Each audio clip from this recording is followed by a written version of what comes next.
If you want, you can hit your mic quickly before we switch scene. Hello, hello everyone, and welcome back to Beserkr. We are on episode number 5. Can you believe it? Yes, because there's been 4 episodes before this, but how we've lived this long. Yes. Have we though? It turns out that that fog in the first episode you went into was actually the underworld. You've all been dead this entire time. We've just been dead the whole time. It wasn't the North Sea, it was the River Styx. Yeah. Turns out this is just my reinterpretation into Viking world of Lost. And oh shit. England is literally just the Lost Island. Were our boats made of nails? As in finger and toenails, because if that's the case... England is my city. So, before we do anything else, because it has been a little time coming, I have something to read. Oh shit. Did we get one? Yeah, we got it. Yeah! So, if you're all ready, please enjoy this.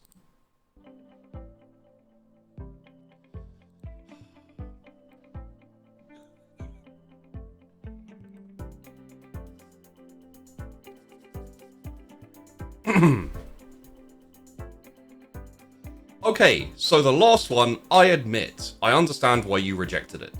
But this one is going to be fine, and you have to read it out word for word. Also, find an appropriate song for it too. Here it is.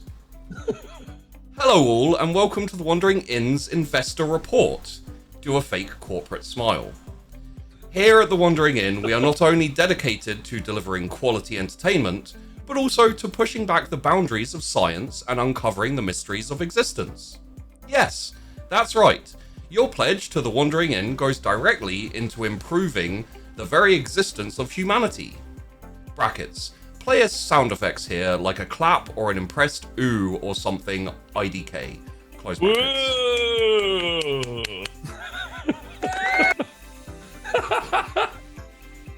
For example, brackets, come up with some examples, close brackets. Our scientists have discovered that copium is not a real element.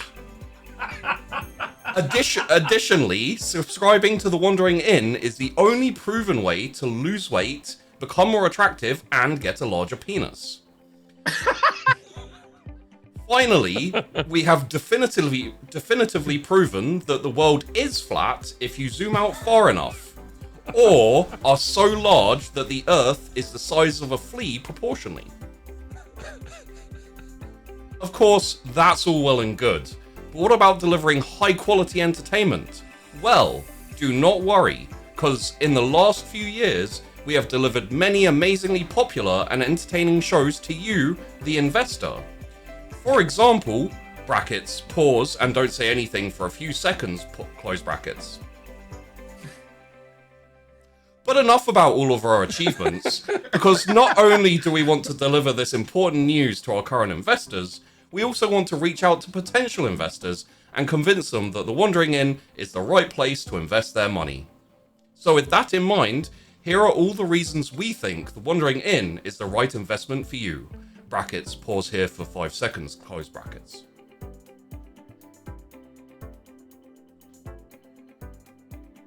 Thank you everyone for coming out to this presentation. Sorry it took a while, but apparently accidentally making Sheepy sound like a kidnapper and serial killer made him uncomfortable. That was fucking amazing! More of those, please!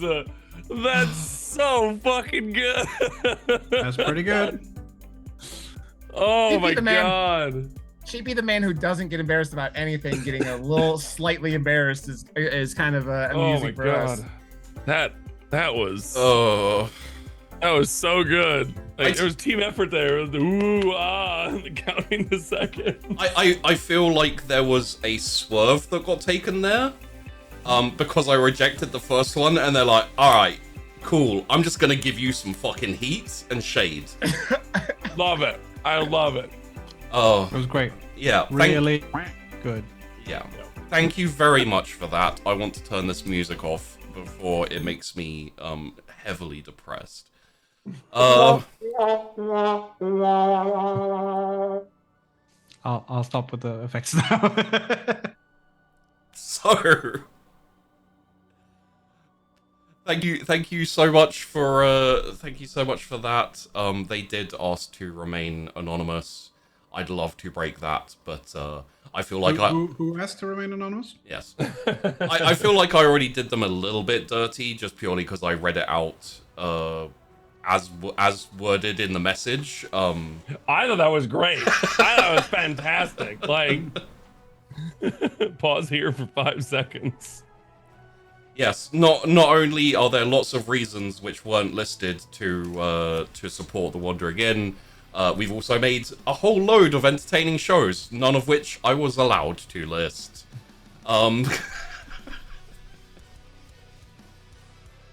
Could have asked us to list them. We could have listed stuff we've been on before. It wasn't in the script, I'm afraid. God damn it! I was given the script. I had to read it verbatim. Had to read it verbatim. So yes, we are back for another episode of Beserkr. We don't have a solid like episode plan. We're basically going to go till we hit the end, pretty much. But I think we've got probably 2 episodes left, most likely. I feel like at the end of this episode, we'll know whether it's one more or like. Oh yeah. For sure. With that in mind, I will let you know that there is an upcoming show after this. It may not be directly after, it may be a week or so after. We're still getting things in line. There should, hopefully, it's being worked on, be a trailer that I can reveal and we can do the proper show announcement during that and everything. All I will tell you for now is that it's called Overgrown, and I was inspired to make it from my love of a book series called Redwall, if you know of that. So it'll give you a few little ideas of what might be on the way. Oh god, I always get like I shouldn't do these. I shouldn't let these reads be a thing as much fun as they are, because now my complete all of my intro is completely spun out my head. Just write an outline next time, man. Yeah. Like, okay, I did that. All right, there you go. I need a solid. Don't forget to check the Patreon and the website. Hot potato over. No wait. So yes, there is the Patreon. If you enjoy the shows, if you want to see more of the shows, then go check out the Patreon. Consider pledging for as little or as much as you like, and essentially that goes immediately to cost pay once we've hit a certain level, which we are getting very close to. Which I still have not calculated, so I should probably get on that in case we hit it and I'm like, oh crap, yeah, there will be 2 shows. Currently, we are in the process of recording a few shows ahead of time, so that once the 2 shows hit, we can start releasing them, but essentially, the second show will be recorded stuff that will be thrown out onto the YouTubes for you to enjoy there. Past that, there is coming up going to be the first patron campaign game.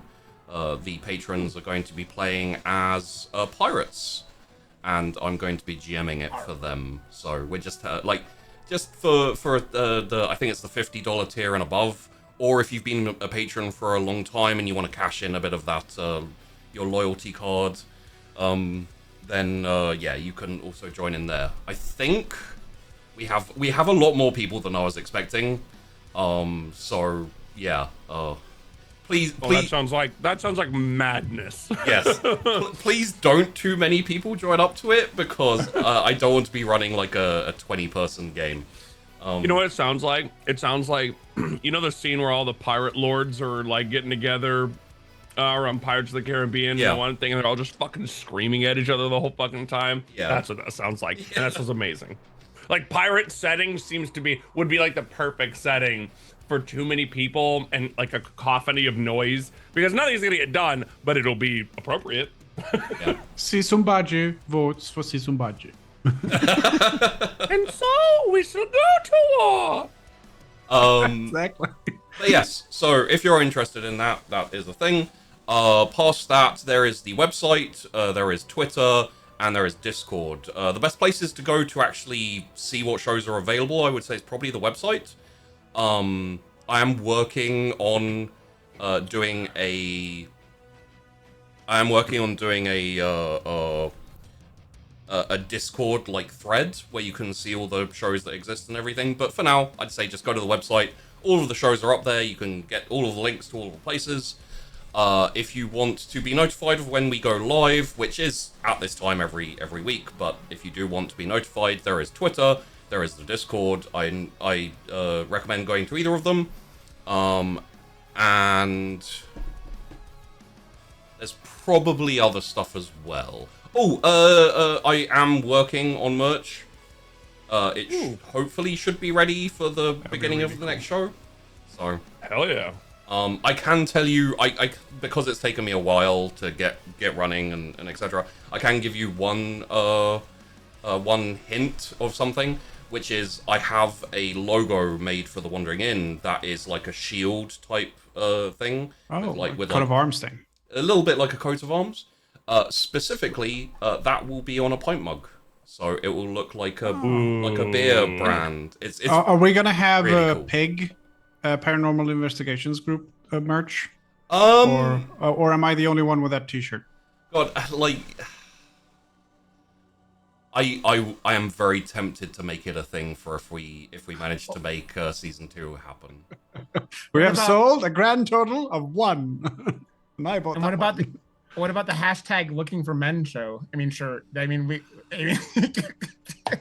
I yeah, that is another one that's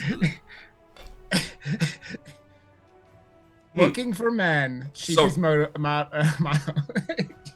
it's not a beer glass, but it is a pint glass, so it's as close as I can get without getting something like custom made. So I do the best. But yeah, there'll be at the very least for the launch of the merch, there'll be a couple of shirts and things like that. So keep an eye out. I'm going to get glasses and use my laser engraver to make my own custom engraved glasses. And when people say, "Where'd you get those?" I'm like, "Sorry, I have to be a cast member to get one of these."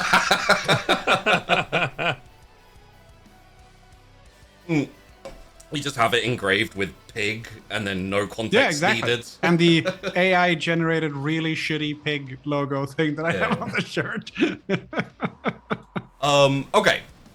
So, I think with all of that said, although I'm probably missing a whole load of things, if you want a proper intro, go back about 2 years to one of my first shows ever. I may have done a proper intro back there somewhere. You can catch something along that, but You want a proper intro? You won't get it here. I try. I honestly try sometimes. I still fuck it up. So, with all of that said, how about we do a little quick bit of a recap and then drop back into the Viking raid that has gone about as well as anyone could have hoped.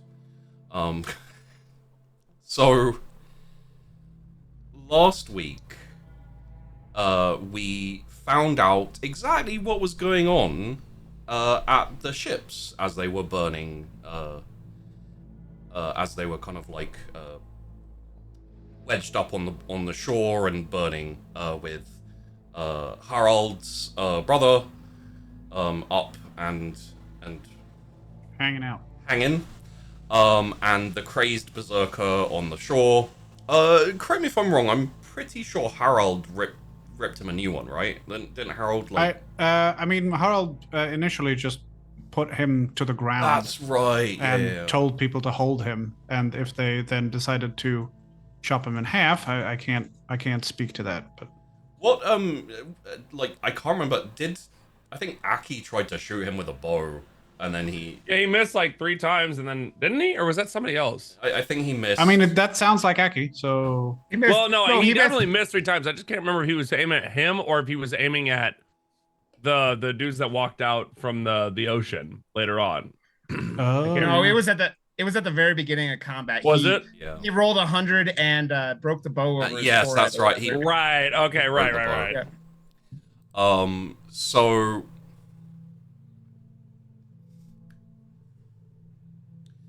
that happened, and I believe the Jarl was beaten to death by a frantic and angry Leaf. Which may have been a good thing. It was causing no end of trouble, that Jarl guy. What happened after that is the sea, as it was kind of like lapping up against the beach, turned this like inky black, and the moon kind of shifted more. The moonlight like coming down onto the beach, onto this area, like shifted more into this kind of like blue tint, and the drowned warriors, zombie. Drowngar? The drowned girl started to slowly walk out of the water. Harold, who was having none of this shit, decided to start ripping them apart, and I think after a little bit of hesitation and wondering what the fuck was going on, Sven and his band were like, yeah, okay. Fuck 'em. And then Leaf also, with the rest of the Vikings, joined in. I believe Leaf's thought was more like, we're fucked anyway, so I guess, like, let's just have a fight. And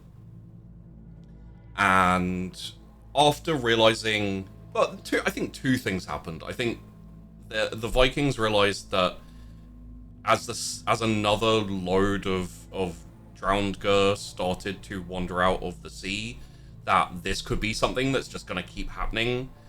Also, the ones who they did cut apart and like behead and like, you know, just kind of kill, they didn't actually really die. They just kind of just kept going until they were too chopped up to actually be effective at anything.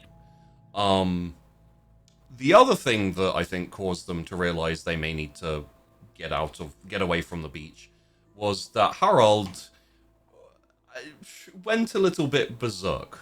That ended up ripping apart one of the fellow Vikings, and as everyone else headed off into the woods and ran away, the moon shifted from let's call it a blue lens to a red lens, and Harold started to exhibit signs of change. Elongated limbs and hair sprouting, stuff like that.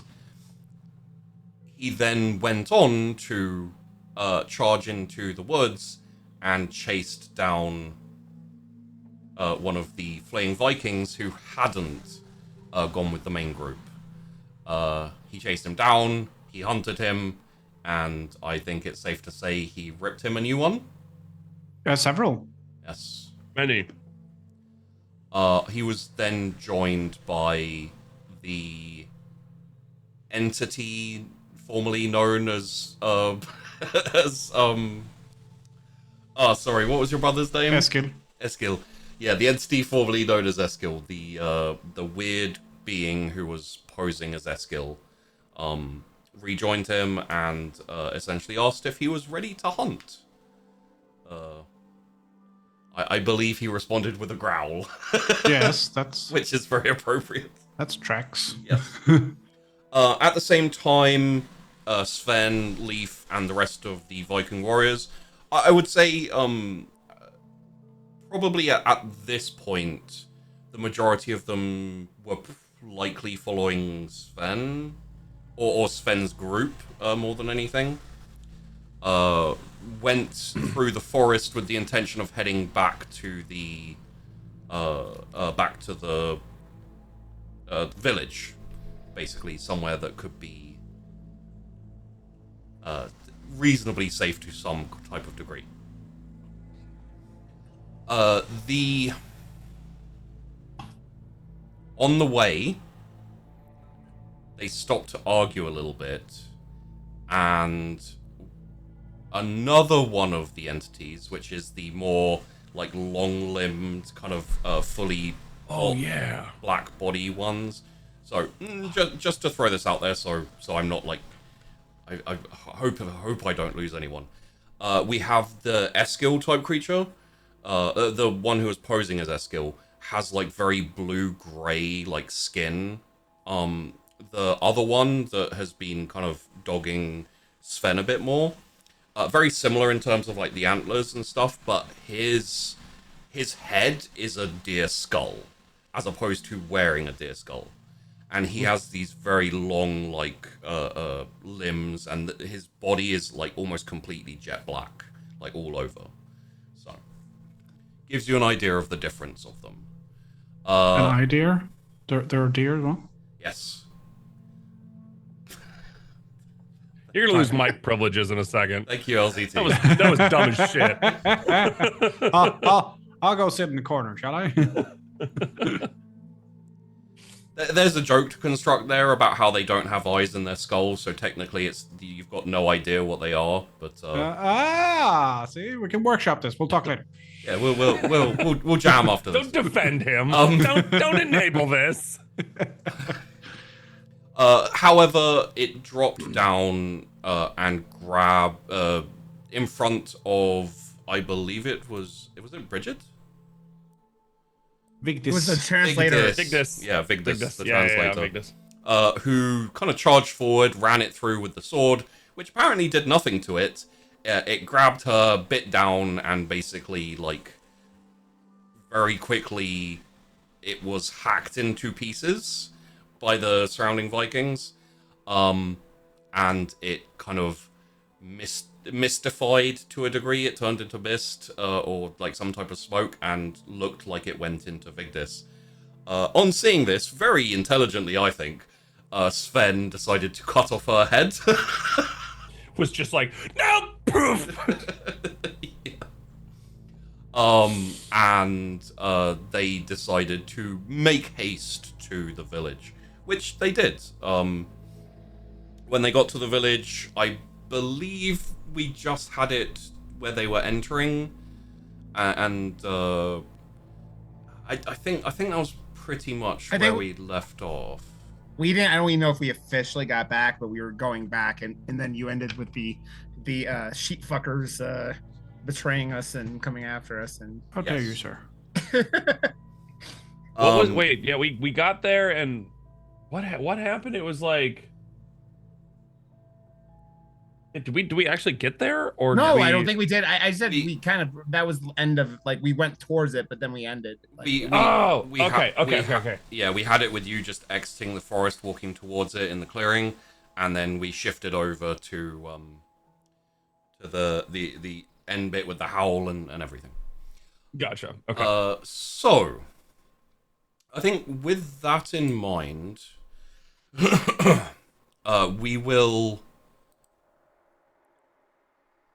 we'll rejoin Sven and his band, along with Leaf and the remaining. I would say you have probably around about 35 or so warriors of raiders left. We haven't lost that many yet. It's been pretty, like, yeah, it's the keyword in that sentence, but yeah. So no, I'd say 40 is probably a bit closer to the mark, just purely because you had a few who ran away and like spread out, didn't come with the main group, who kind of panicked, and then you have Eskil died and Vigdis died and a couple of others. The one on the beach. The Jarl died. Yeah, and the Jarl. Who knows? What do you got? Who knows who killed the Jarl? I was debating on last week, going, yeah, that was me. I'm the reason why he's not here anymore. But then I figured that I didn't need more conflict, so I just let it go. So we'll rejoin you in the village. The remaining villagers were the ones who are alive. Most of them were just kind of piled off to the side, The remaining villagers were like held with the intention of either taking them back or just like leaving them to their village so they can just kind of abandoning them in the village. For now, what I would say is they are currently contained to one building, the kind of like main town hall style building. So feel free to figure out what you want to do with them. Are they are in one building because we put them in one building, or they just kind of gathered? Yeah. Oh, okay. So we like put them in there and like barred the doors or something? Well, so essentially you guys were taking all of your stuff back to the ships and then going to start to prepare to leave, and then going to go back and either like set them free, basically be like open the door and leave, or to take some of them back. Gotcha. So, okay. What I will say is reasonably quickly, and I'm taking this as read, you probably would have like bodge jobbed the gate just to put it back together. So you're currently at some point in the night, reasonably late at this point, with just a regular generic normal moon above you, giving off a decent amount of light. So there are also like torches and stuff around the village, so you can put some lighting up if you want as well. There are 40 Vikings, including yourselves. There are around about 10 to 15 villagers, basically call it imprisoned in the main town hall. There's a few houses around and about place. This wasn't a massive place itself. And you are surrounded by wooden walls, a very crappy palisade, and a bodged together gate. Do we have anyone else that speaks their language now that our translator got decapitated?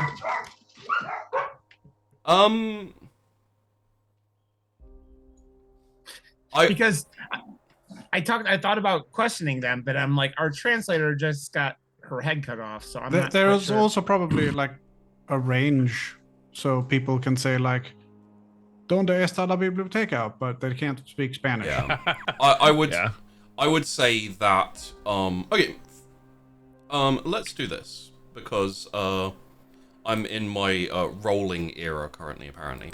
Yeah. So this is how we roll. You see me rolling. I'm hating. That'd be the best. Instead, we've got critical role. We've got high rollers. We got role play. Next up, my God. White and Nerdy.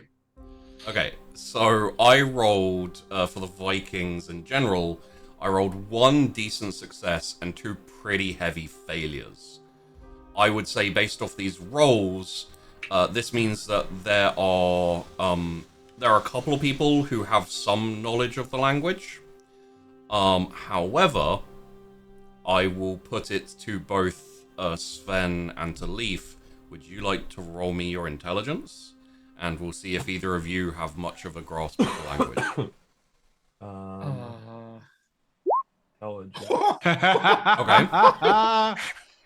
Did I Nice adjust job, this? Rod. What's the base value of adjust? Because it's at 50 for me.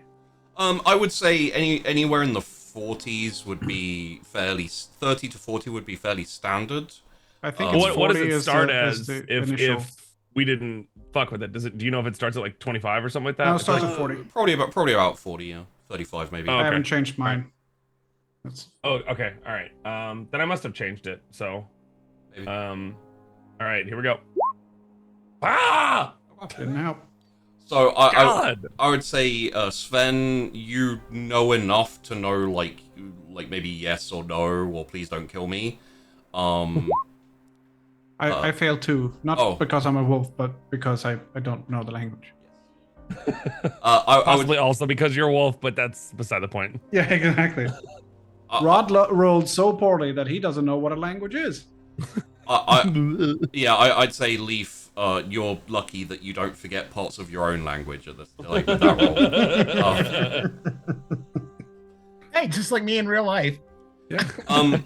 So what I'll say is, you're not going to be able to communicate directly with any of them.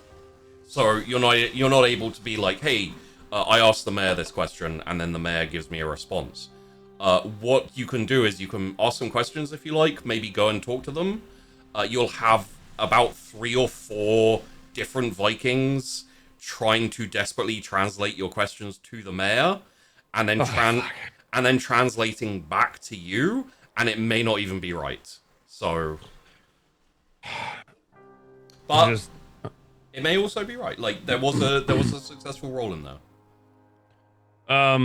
So are we in the town hall like with them now? Have we entered in, or are we just in the village? I would say the most likely thing is you bundled back into the village, immediately set some people to blockading back up the gate that was knocked out, and probably built up a big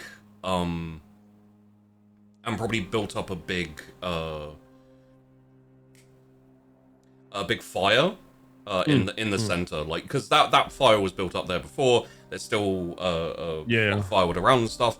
So most likely, given the situation, instead of immediately going to the villagers, you probably ignore them to begin with. Everyone sits down and just kind of digests what the fuck is going on.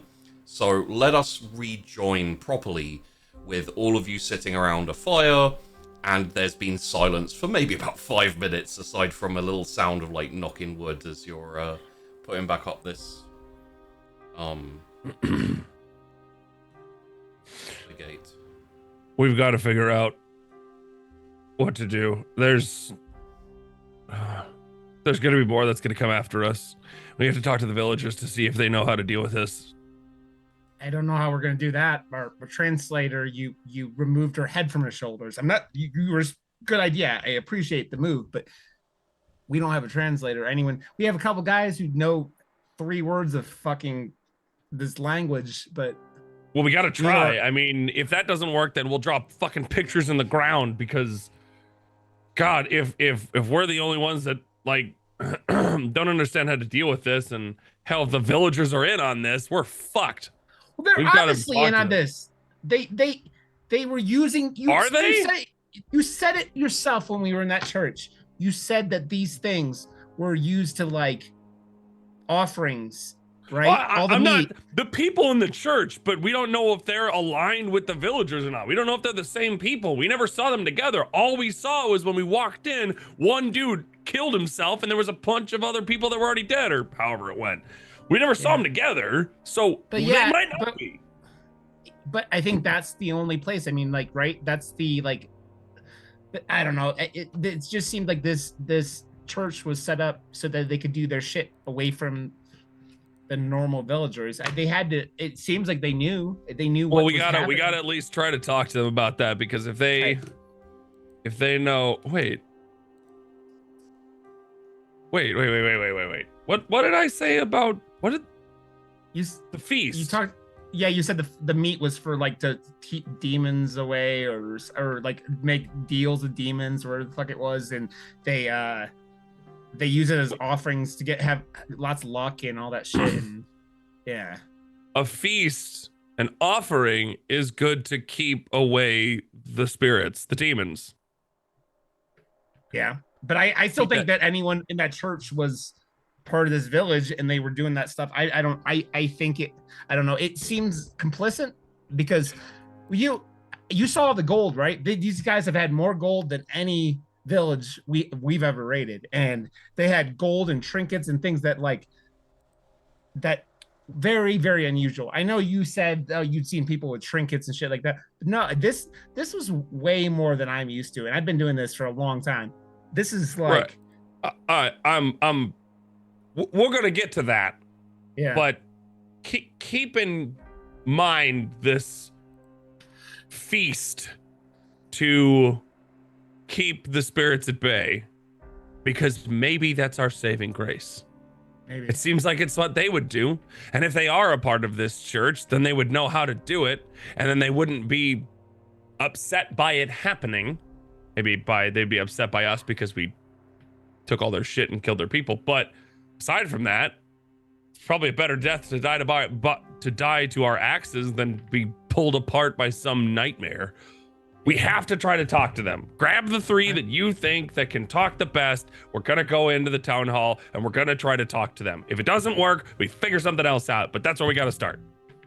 Sounds good to me. I'll grab. I go and grab the 3 like semi like the underlings of what's her name and we'll bring them into the prison hut and try to start communication. I just I want to do this for my own sake, just because I'm curious. Oh God.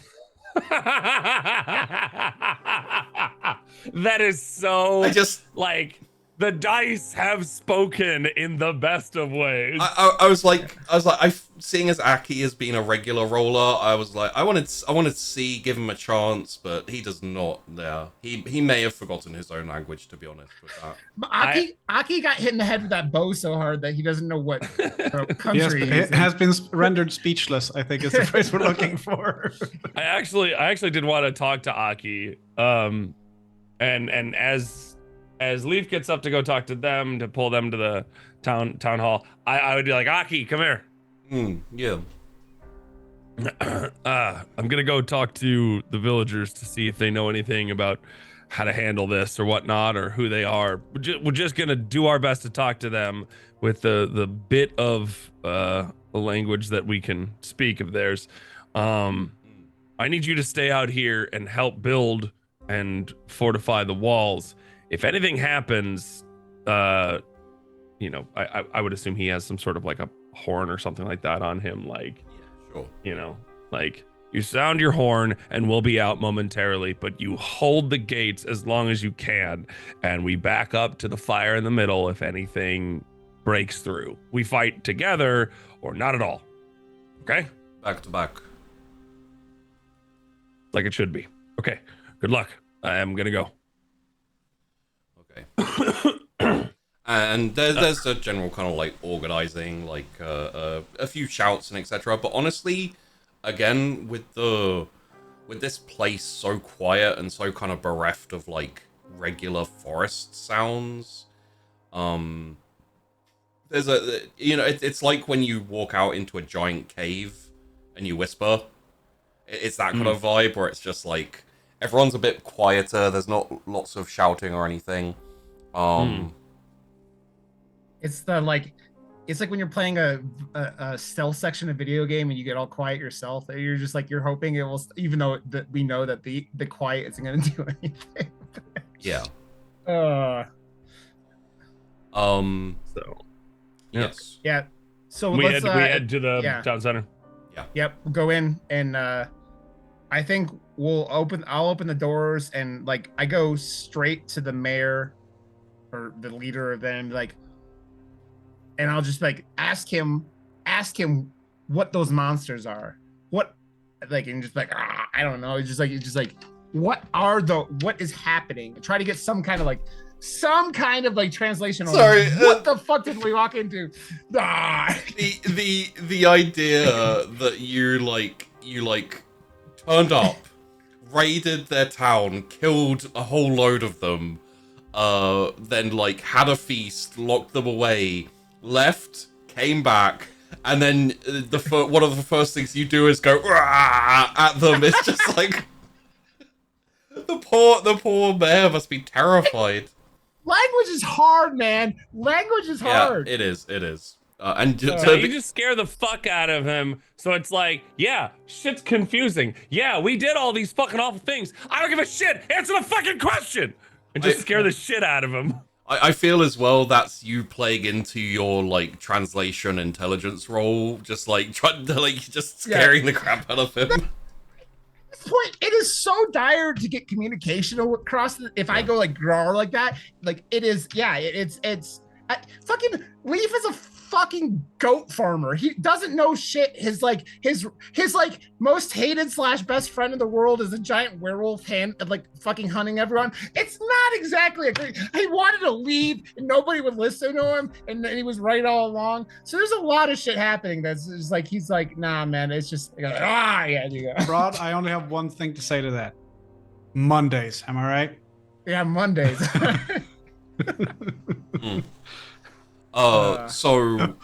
After a little bit of a back and forth, and it's like, it sounds like the Viking who is like throwing the question, like there's a more of a back and forth than just question answer. It's like he's asking for clarifications, or like the mayor isn't 100% sure what he's saying.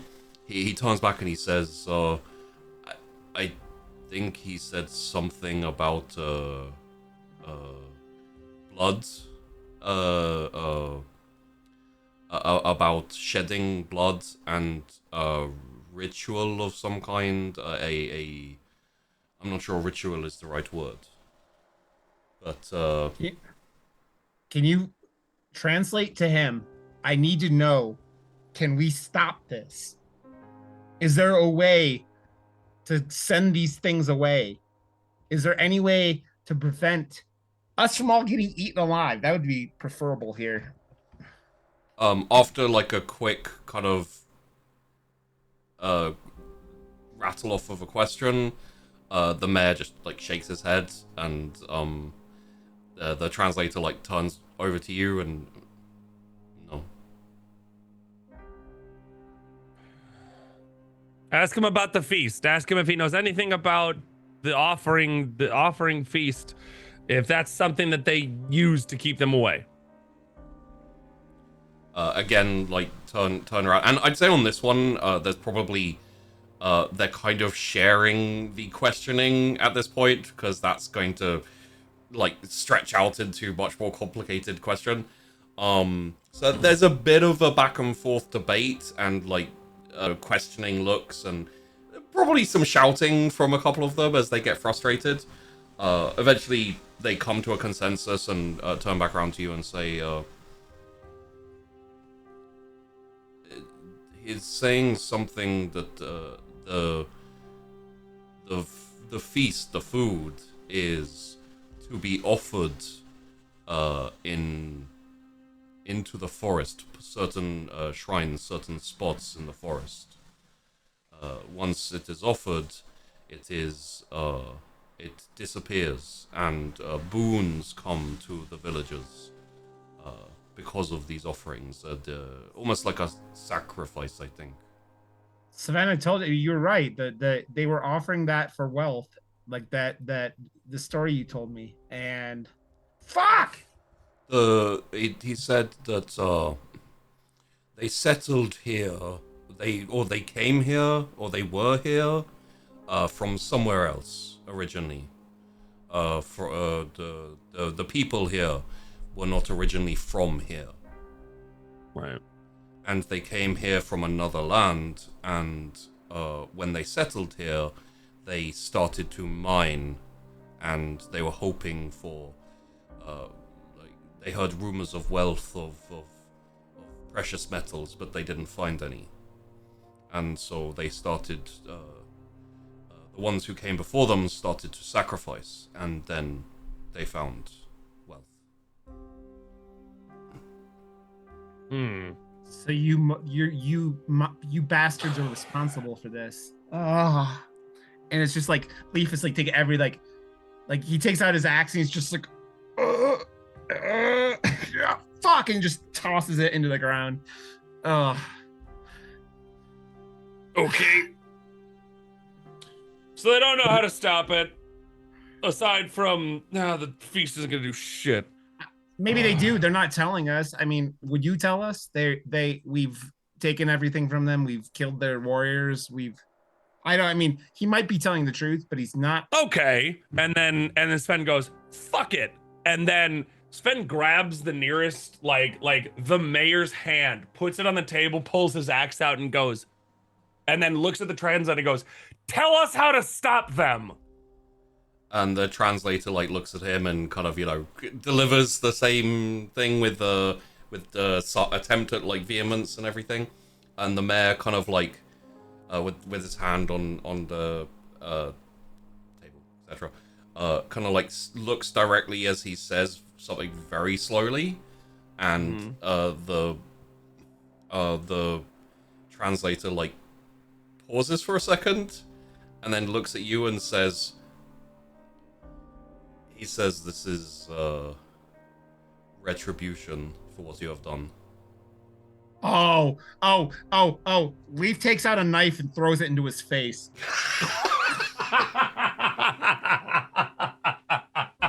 Okay. Way to get your point across.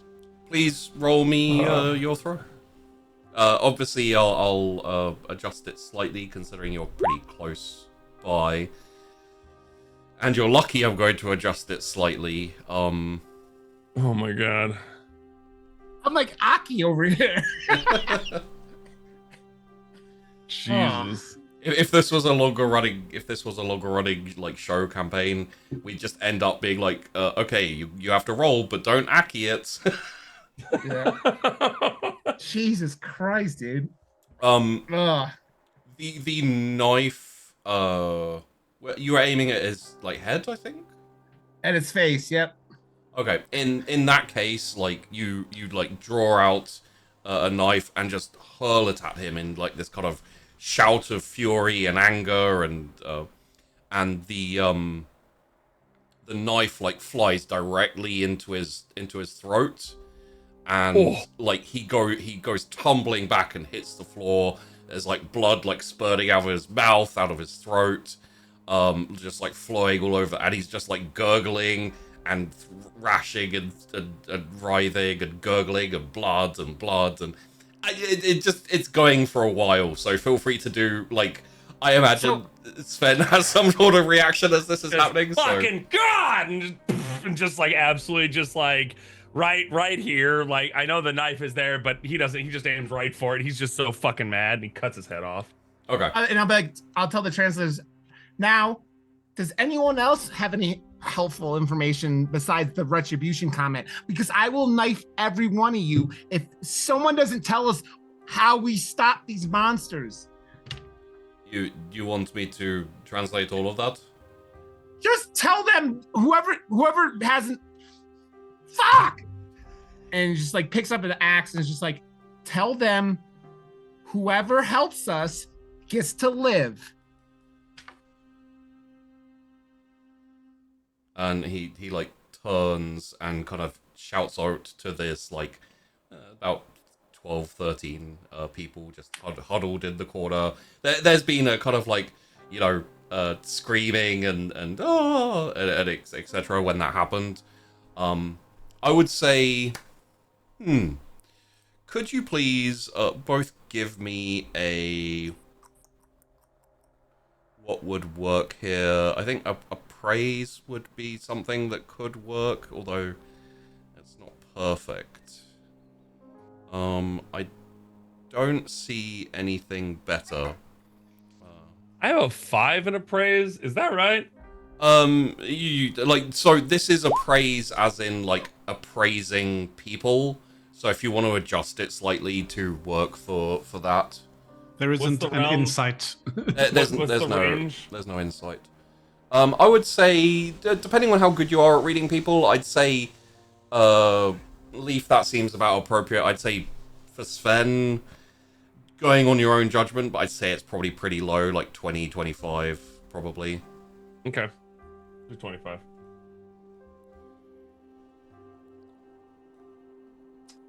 Praise. Huh! So failure. Well, failure. So oh my god. There are failures and then there are failures. The more you fail, the less well you're going to do. But when you're close to your target, a failure isn't a dead end. So what I would say is, both of you get the impression that there's something behind the fear and panic and everything, that is the most obvious emotion on them. What exactly that emotion is, or what exactly is going on behind that, is not something you're able to decipher. But as this is kind of like translated out to them, one of the women, one of the older women, kind of like stands up and kind of like throws her hand up and starts shouting and etc. And the translator kind of like asks a couple of questions, like maybe clarifications or something, and then turns back to you both and says, she's saying something about the need for sacrifice. I'm not exactly sure what it is she's talking about, but it is the need to present something of worth to send the demons away or send the monsters off. Or to appease them, maybe, or to form a contract. I'm not sure exactly what it is she's talking about. Ask her where. Where is the sacrifice to be made? And he kind of turns back and again back and forth and questioning and etc. And he says, one of the sites is at where the church was built. Another of them is the other 2 or 3 are in the forest, I think, somewhere.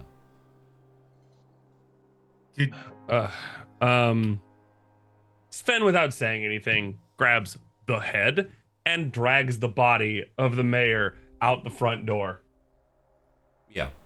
We can resolve that in a minute, but that's just, he just goes and just kind of starts walking out the front door. Okay. You didn't. Yeah, and then you can resolve whatever's going on in inside first. We can get to it later, but yeah, that's just what you see. Okay.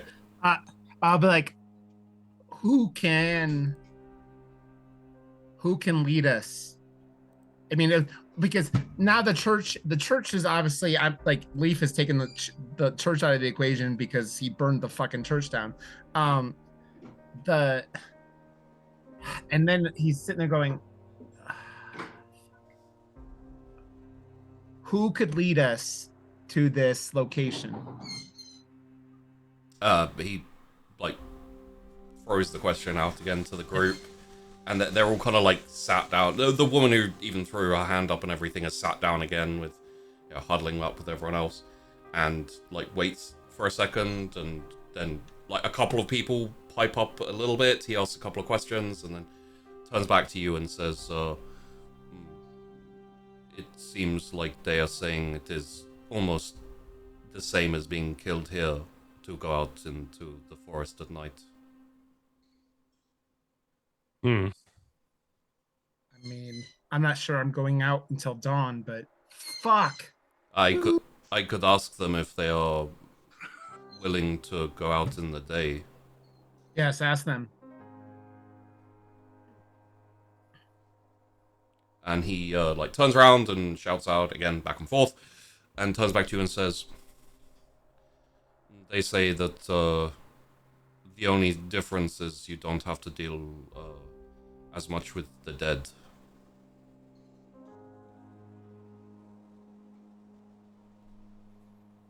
And you can see what's killing you.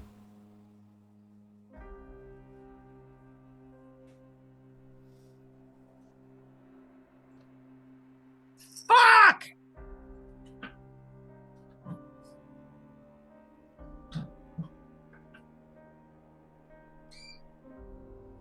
I would also say we have no guarantee that even going to these places, and we don't even know what a sacrifice would be or what we would be doing it for, and there's no guarantee it would work, and I fucking understand that much. I'm just trying to get one of them to fucking guide us, but that's not fucking happening, is it? The language barrier, let alone, I told Sven that these motherfuckers are complacent, and that mayor just confirmed that. At least part of this village was complacent with this bullshit. Fuck.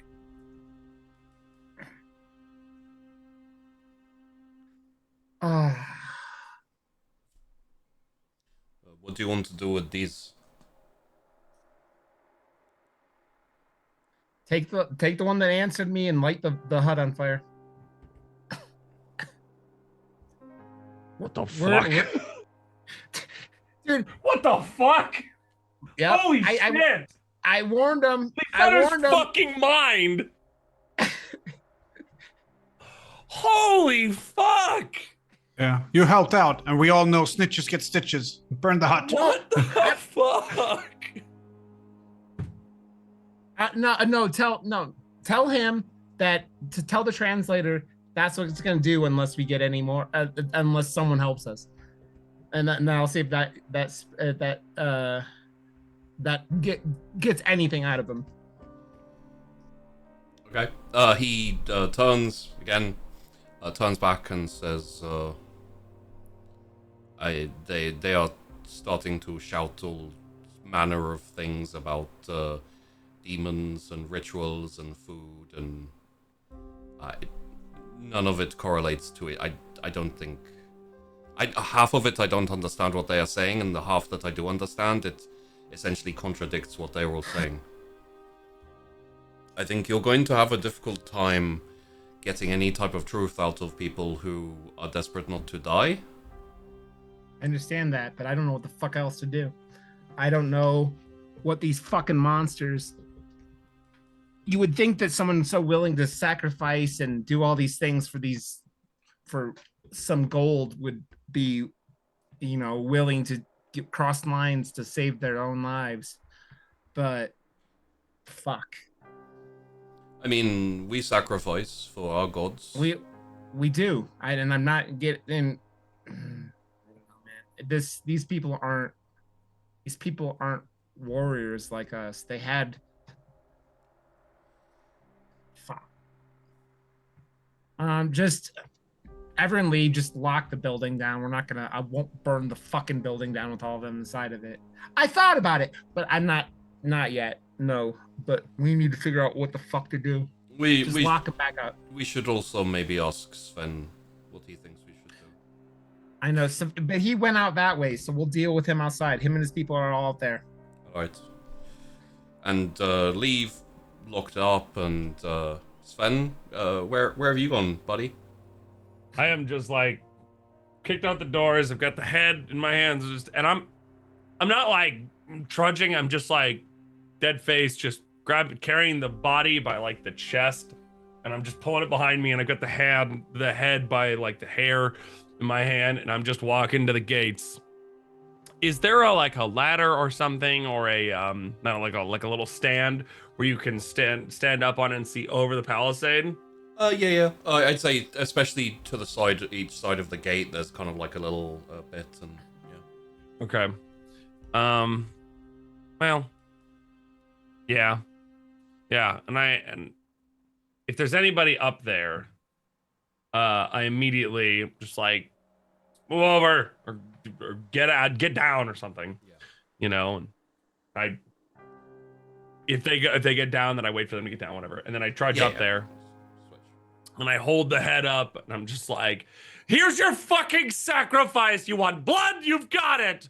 Take it and go to hell. And I just like throw the body and I throw the head in front of the gate, and I just like leave it there. The rest of the blood, you'll have to come in and get it.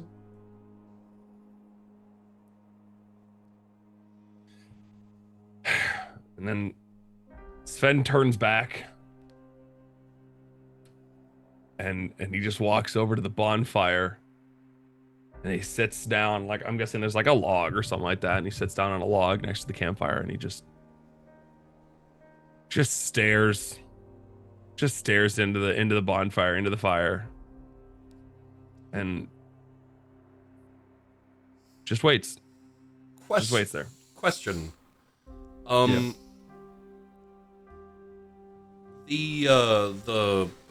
Did you throw the head and body, or just the head, or just the body? Like how much? Head then body. Head. Okay. All right.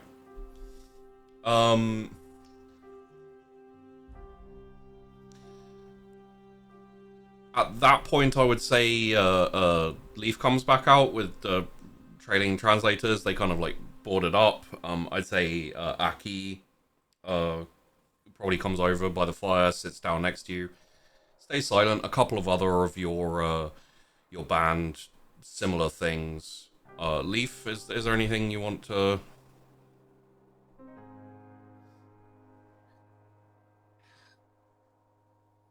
Trying to figure out where would gather any more information, because it's like the just getting the translator killed just is made this so much harder than like So Leaf is just gonna walk out and then just fucking scream, just like, ah! It's just be out of just pure frustration, pure anger, pure like, just like, we're fucked and there's nothing we can do about it. And it's just like, there's nothing to do besides just scream at that exact moment. And then we'll walk over to Sven and Aki and be like, I don't know what to do. I don't know what to do.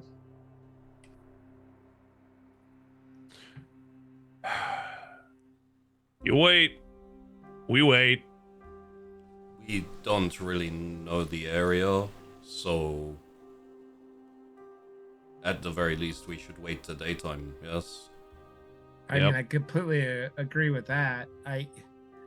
These things, if they're coming out of the water and they're able to go through the woods, could be everywhere. They just seem to be never ending, but like, yeah, we're fucked if we do anything before the sun rises. Do you think the dead in the sea will come here? I have no clue, Aki. I can't tell you. I wouldn't have believed what I saw yesterday, and yet here we are. We're living in a nightmare, Aki. A fucking nightmare.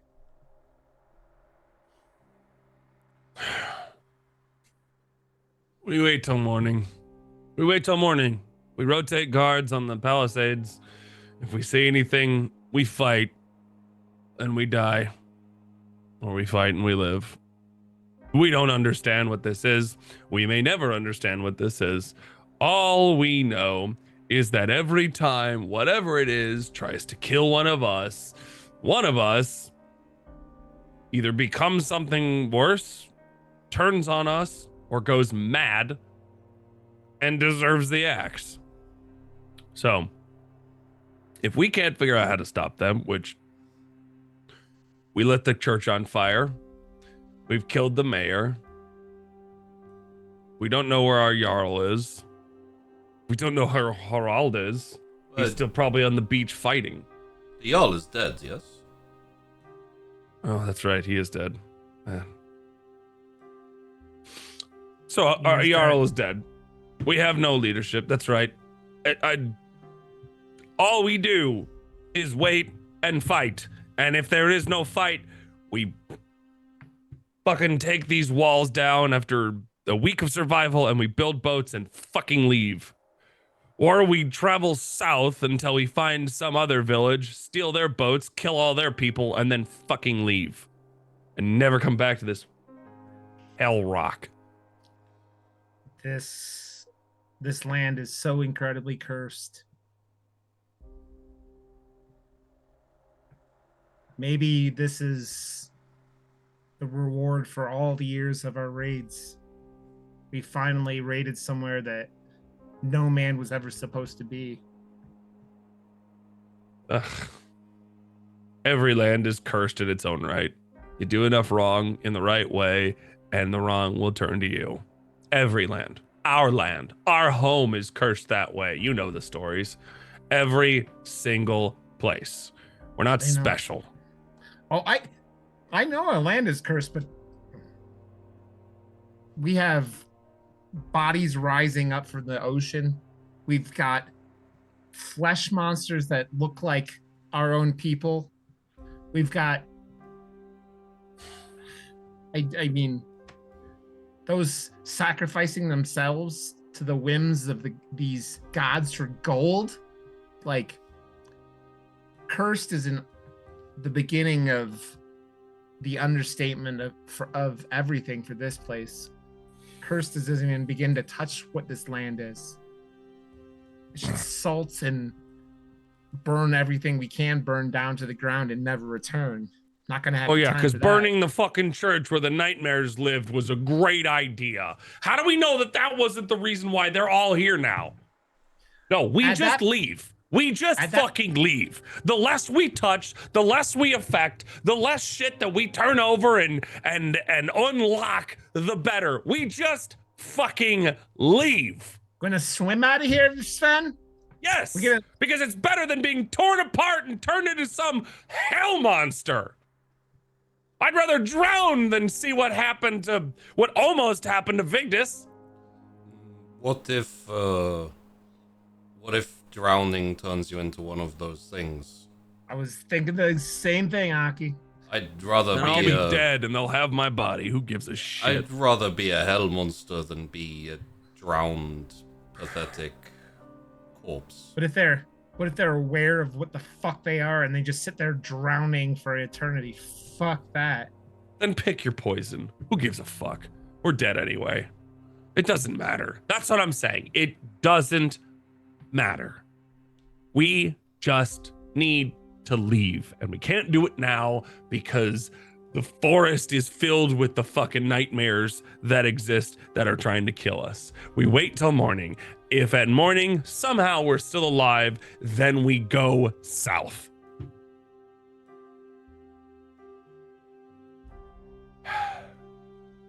You set this place on fire if you want to. I'm not traveling with you if you do.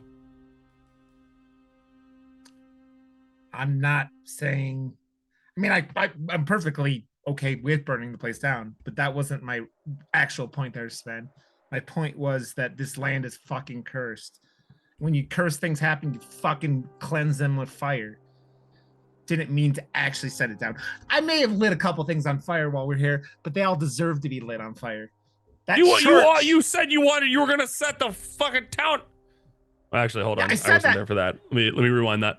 I didn't actually hear you because I wasn't in there. So you lit the fucking church on fire. Now you're talking about lighting this on fire. I'm sorry. Excuse me for thinking that you want to do that again. You were instantaneously like burn the church. And I wasn't against it at the time because hey, we've never seen any of this shit. But clearly you pissed something off. You're gonna blame me for this?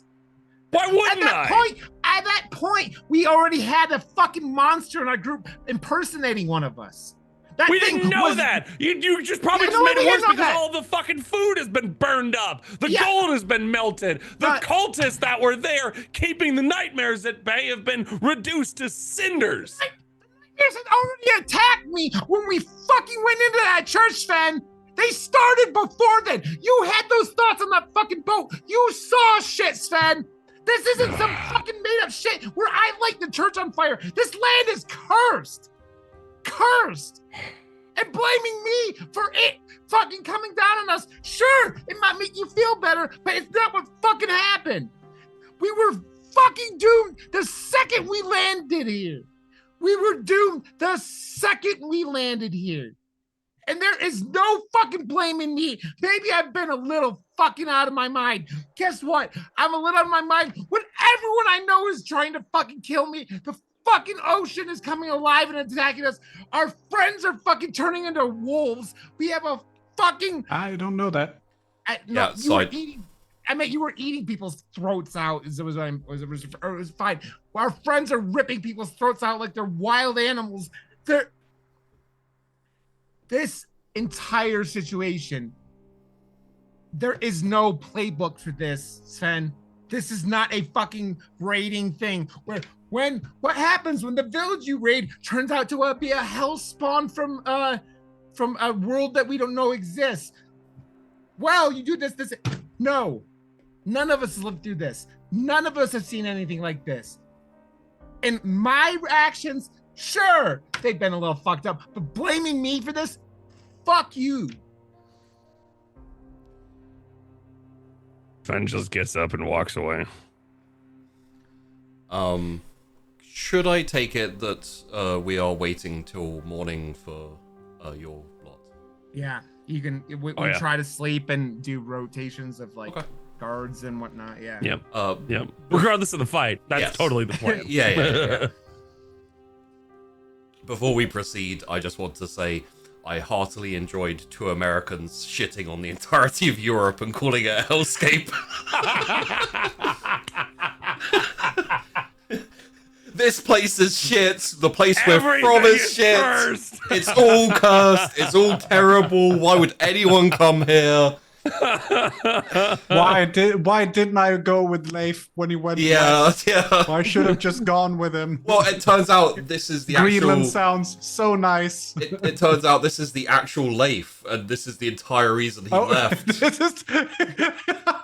he just takes a detour and ends up in North America. Yeah, he's like, oh, Flops. I need somewhere better. Like, what the hell is this place? But yes.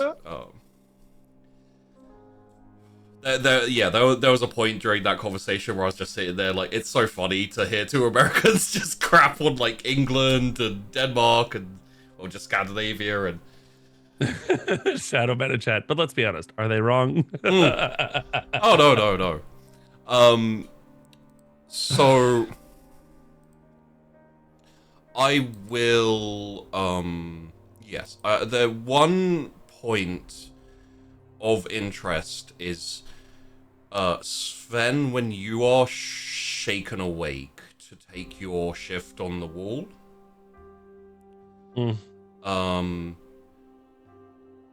The head and body of the mayor are no longer there.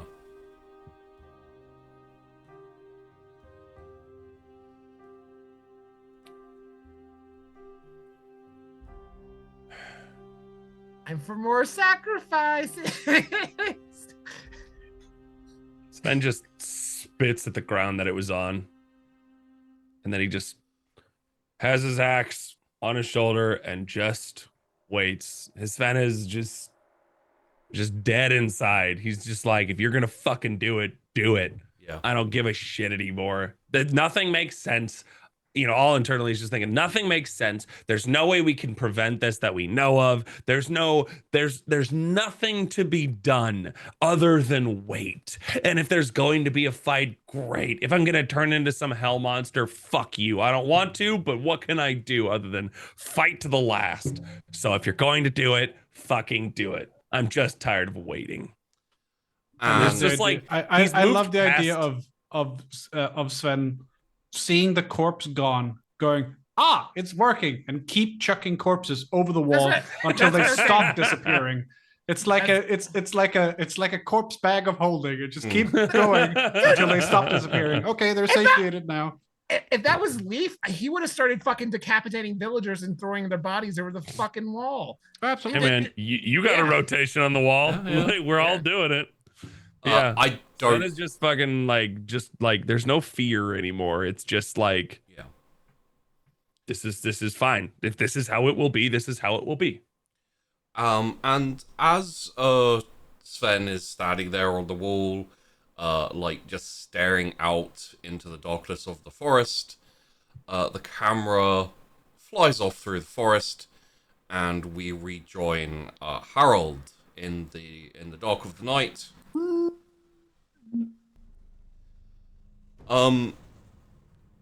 Harold, you have, after you found the first warrior, you hunted him down, you broke him, you ripped him apart.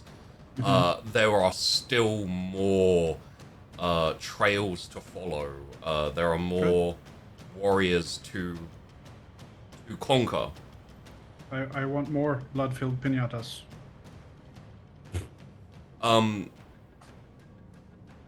So with I'm assuming you just head off and immediately on the next trail. Yeah, pretty much. Okay. You are followed by the being previously known as I keep wanting to say Aki, but it's not Aki, it's Eskil. Eskil. I'm assuming he barely like registers for you. Yeah. Currently. I think Harald isn't sure if it's real or not, and as such, doesn't care. And yeah, okay. In that case, if it follows you, but essentially the hunt is left to you. Yeah. And I'm a bloodhound at this stage, I think. So I think what I'm gonna do is I'm going to see how this goes. Oh, that adjustment didn't quite go as I wanted it to there. I don't. I hope you don't mind, but I'm going to increase my track a little bit. Yes, that would make sense. Okay. Oh, wait. It's the Viking warrior. Okay. All right.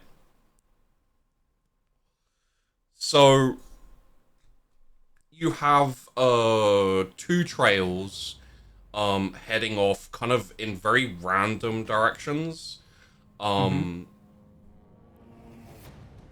If you could throw me out a track. One of the trails is headed towards the village. Okay. I think I'd stay away from the village if possible. So take the one that doesn't head towards the village. Okay. Success. In that case, yeah, there are two heading away from the village. One of them is I kind of assume you want to go for both, but I'll give you a little bit of details. Like, one of them is to give them a description, like, one of them has a very, like, blue tint to it. Like, there's a mixture of kind of, like, fear and desperation. Yeah. Is there a smell associated with it? Yeah.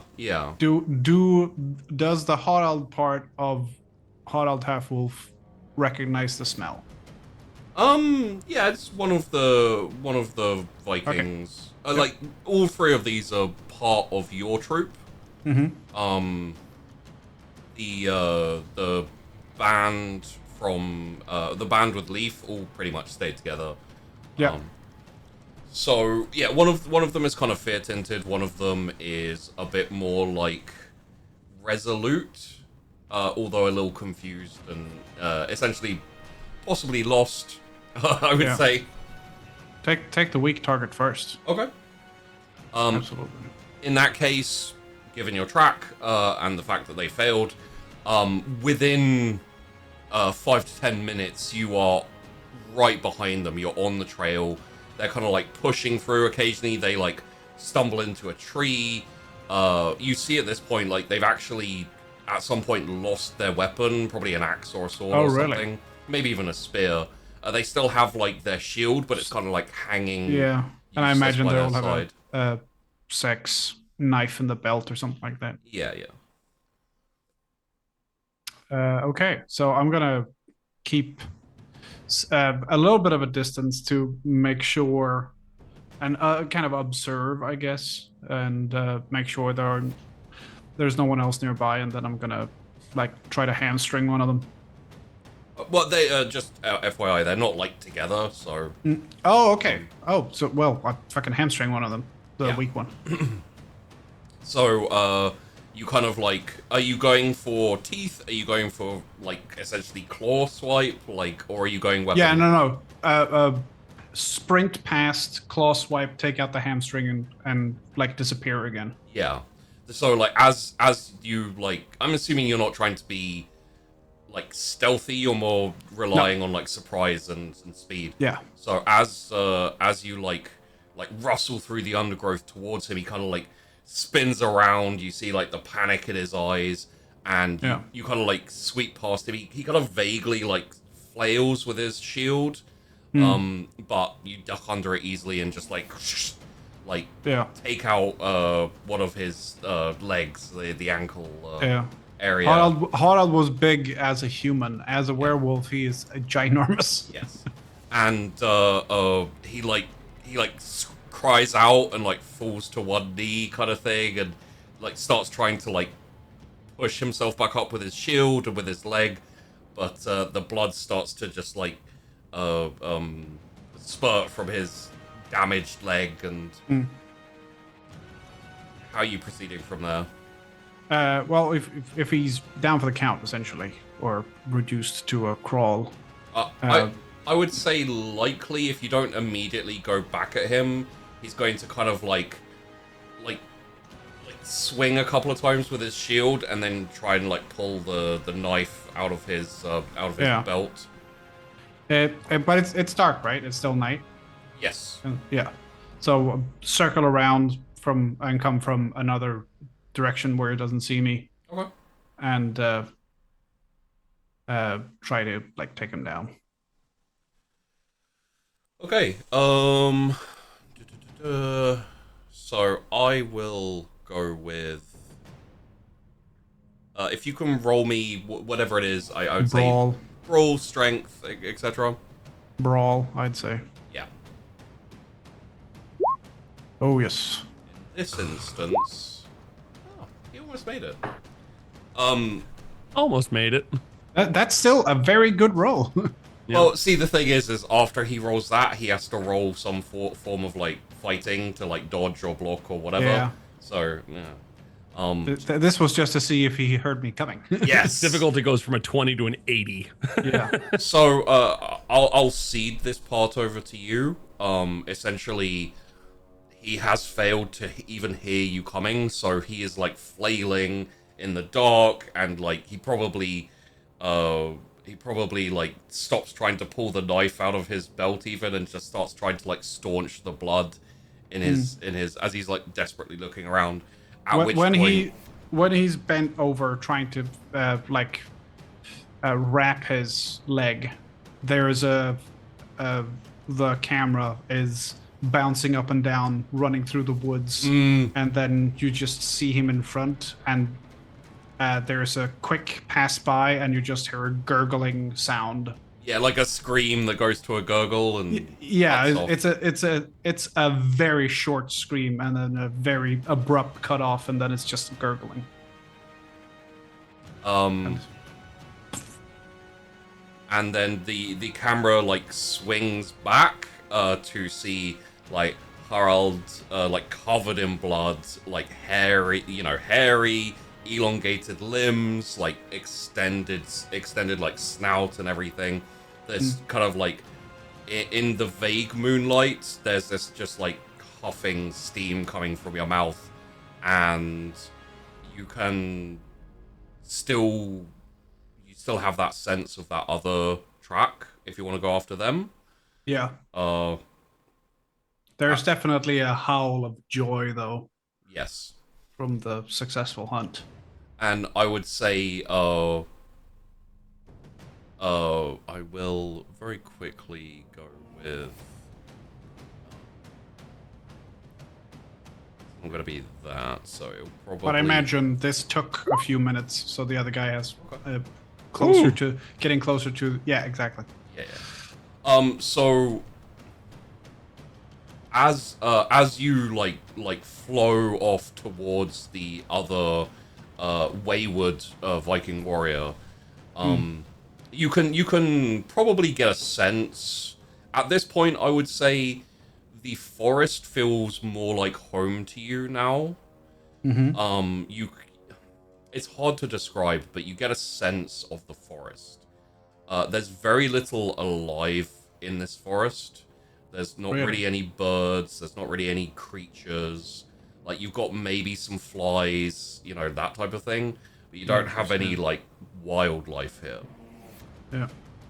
And that is something he would find very disconcerting, especially in his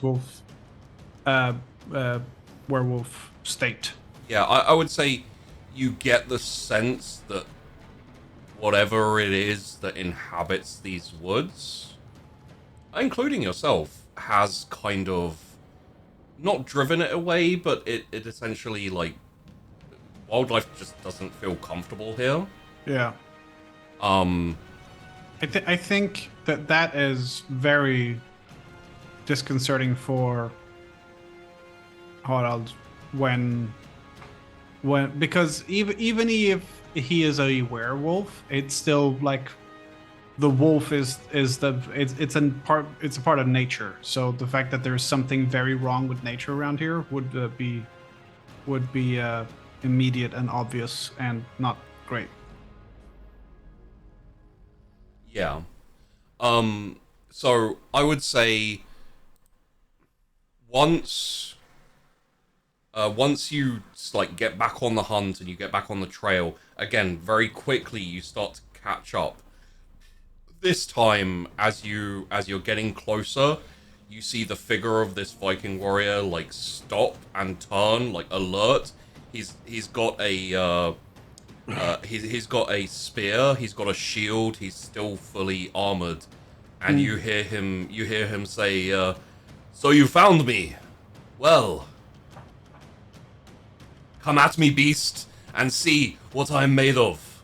And then he kind of like bangs his spear against his shield a few times, and like lets out a kind of like roar of preparation for battle, etc. I think at this stage, Harald kind of comes out of the shadows, and so we get a proper look at him, Yeah. and he's approaching like 7 foot tall now, probably with the elongated arms and everything. So I'd want to know what the warrior's reaction to seeing that is. And he kind of like peers a bit, and he says, "Harald, is that you?"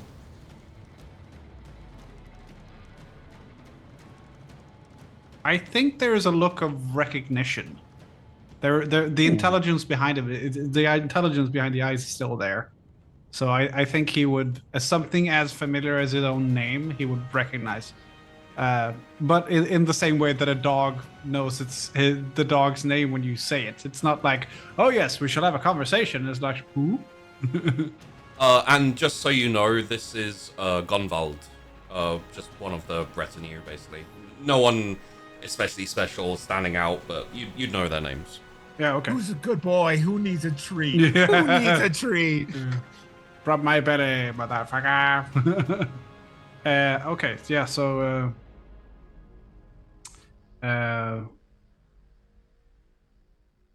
I think Harald doesn't attack because he's looking at this situation now in a new light, because this is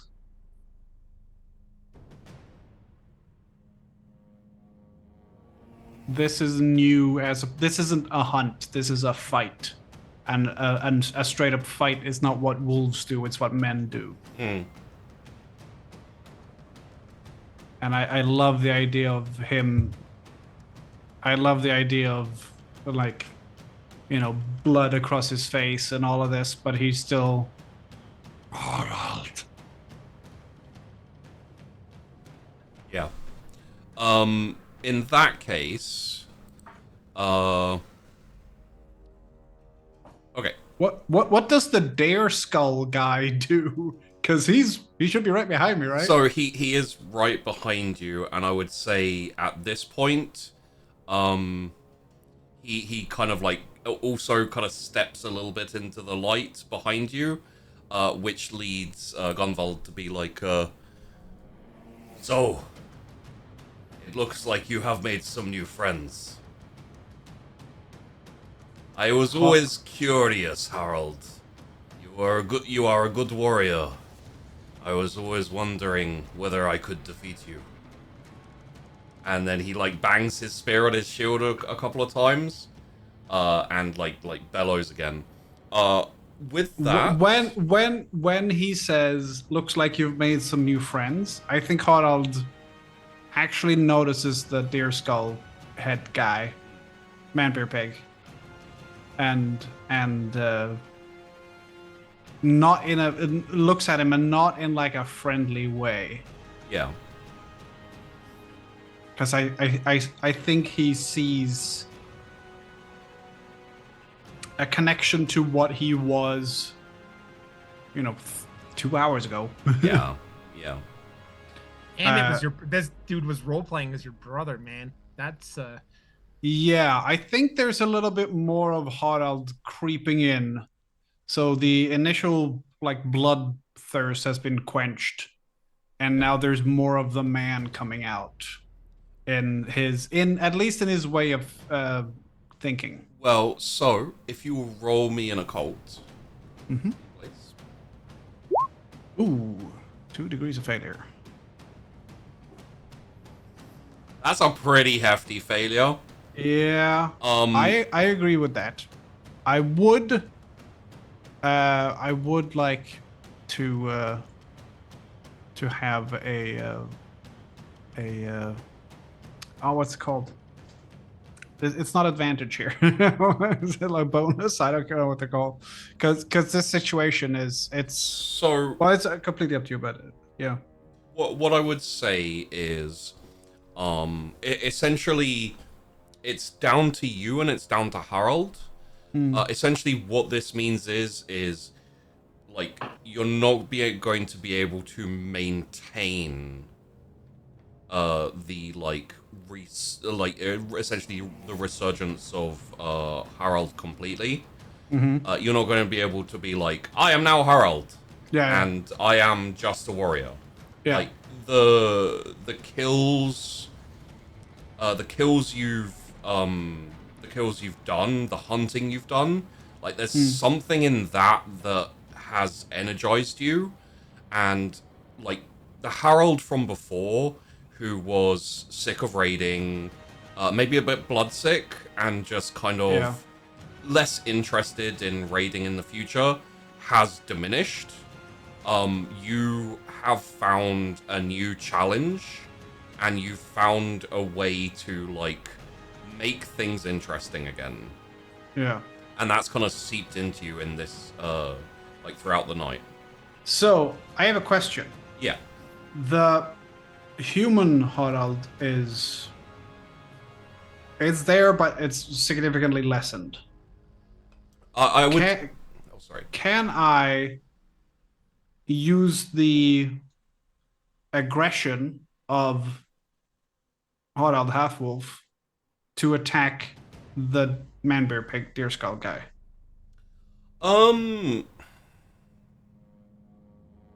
Because that is giving in to the werewolf, but not giving up the humanity. Okay.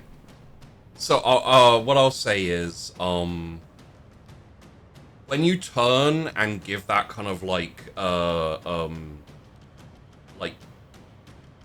dirty look, essentially, that kind of like rage infused, and you register him and you kind of like disdain him with your eyes, essentially.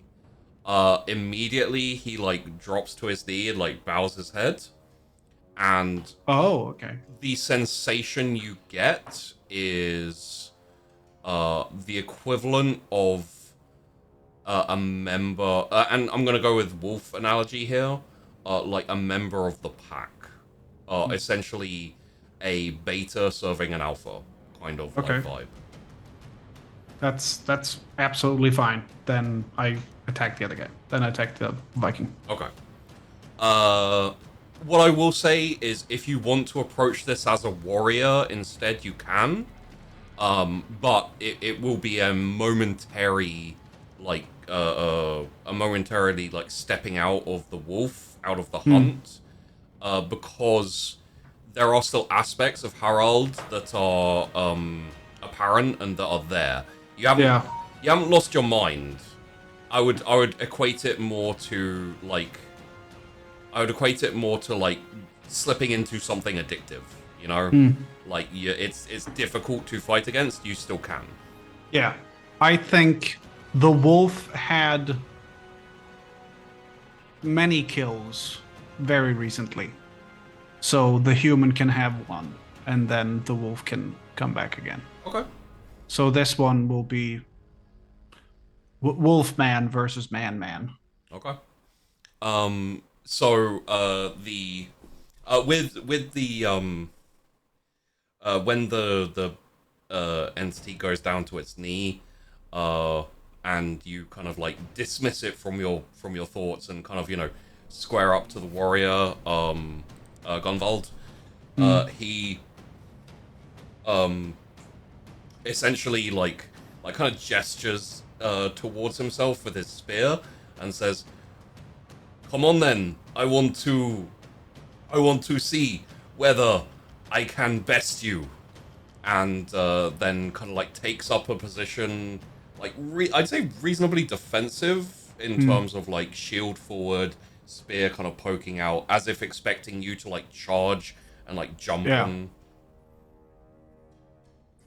I think Harald's still It's still hard, so he's still aggressive. Yeah. So he'd still attack first, but he wouldn't be like claws and teeth. It would be claws and trying to rip the shield away, and so he can get at the person behind it instead of just going that route. Okay. In that case, give me your attack, and I'll see how. It's lower, but I'm gonna use melee because I think it fits better with the fighting style that's going on right now, since it's That makes sense. hard Alden, not the half-wolf fighting. Ooh, massive failure, but not quite. Not quite a fumble. 1 point below a fumble. I got 95 last time as well. So I would say, like, essentially, as you come in, your instincts are kind of counteracting your desires. So you try and come in with a heavy blow, and the warrior just kind of glances it, but then you come in with like a claw instead, almost like trying to like rip him apart and just catch him like across the chest and draw blood. He does manage to like slice you a couple of times. Yeah, I don't think Harald was expecting to come out of this fight without shedding his own blood. Yeah. That's unlikely. And like the warrior Gunvald is retreating, keeping a distance, making it difficult, even with your elongated arms and everything. He's making it difficult for you to really get to grips with the fight, and he's kind of like, you get a couple of slices just on the side and on the bicep from the spear. It looks like he's trying to extend the fight, like make you wear yourself out, kind of like just going at him. Yeah. But it's also I've only got my arm. There might be longer arms, but they're still just arms as opposed to an arm with a sharp implement in it. Yeah. Okay. Let's do another round and see if things progress differently. Ho ho ho ho! Oh my god. What the fuck is happening? All right. But my brawling or my melee skill is so high that it's not a fumble. Even if I roll a 99, it's not a fumble because my skill is so high. But it is still a crit fail. I think it's just a regular fail. Because this is why I hate this fucking system. This is why I hate the system. Because here we when go again. That's cool. Here we go again. Because when you do a really bad fail, it says fumble, and fumbles happen at like Goober did a spot hidden fumble, which was at 97, but that's because his skill is only 45. So it's. I mean, Hockey. It sounds a lot like you're trying to justify. No. I'm just saying. I'm gonna be honest. You rolled a 99. I'm not saying It's not saying I didn't fail. I'm not saying I didn't fail. I'm just saying it's technically. I don't. I think I have to unfortunately roll 100 to do a crit fail. So I spoke about this in a previous one. Like for me, with D100 systems, 96 to 99 is a crit fail. 100 is a super crit fail. Oh, okay. Like 5 to 2 is a crit success. 1 is like a super crit success. See, you have to modify the system because it's so bad. Yes.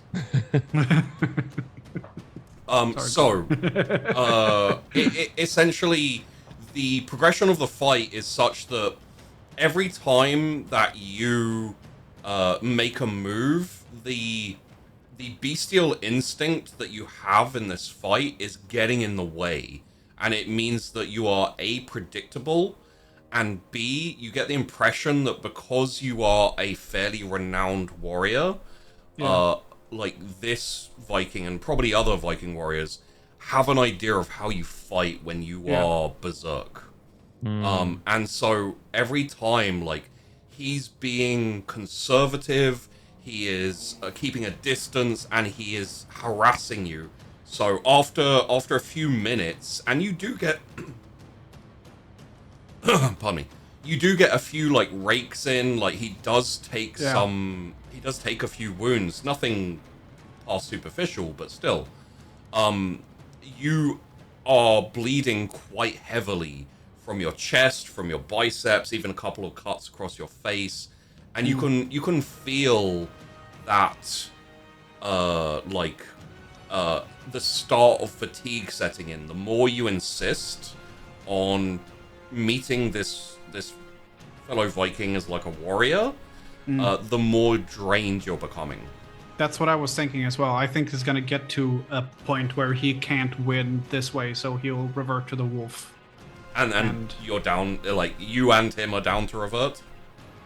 I think it's I think it's the frustration right now is losing, and Harald knows he can win. Yeah. If he lets the wolf win. Okay. So I don't know if I want to do that. But yeah, I guess he. In that case, let me present it to you so that you can make your choice. Mm-hmm.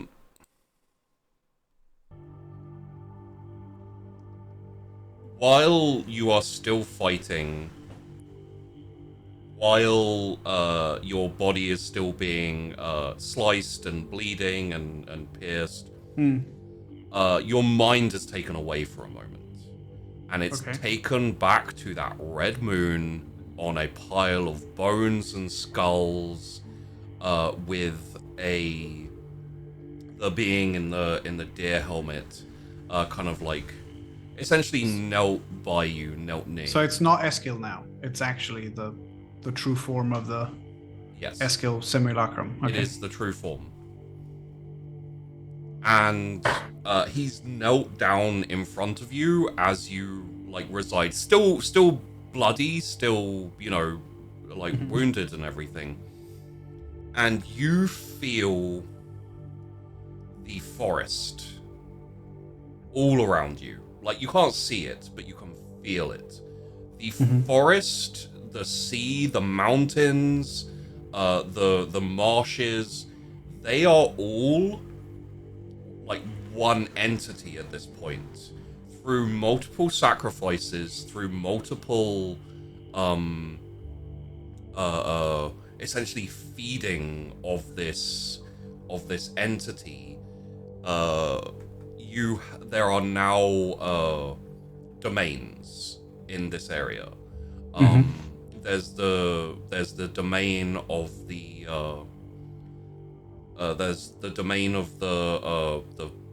call it the bog, the swamp. There's the forest around the village. There's the sea. There's the mountains, and yours is, well, down to be decided, but essentially yours is a hunting ground, a place for those who enjoy the challenge of fighting, the challenge of the hunt, I guess. That's slightly different.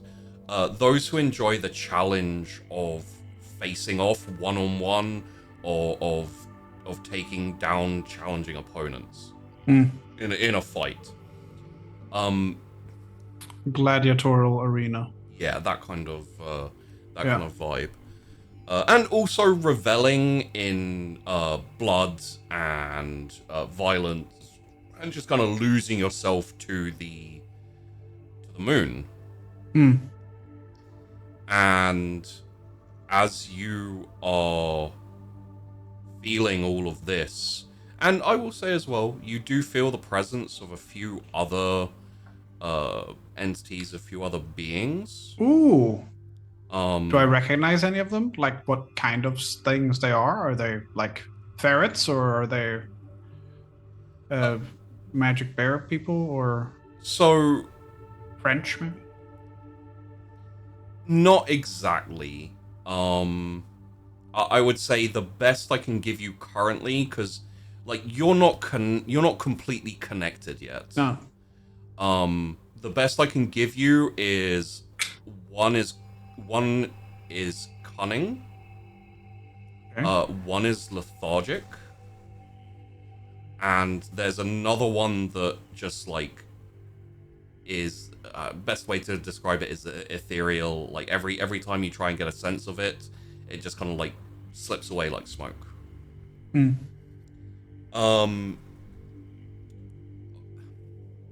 In this instance, I don't really like these are sensations you're feeling because you are partially attached to this domain, to this place now. Yeah. You feel the potential for strength and for pursuing like martial endeavors, pursuing greater strength and greater skill, and pitting yourself against things that will make you stronger and stronger and stronger. Yeah.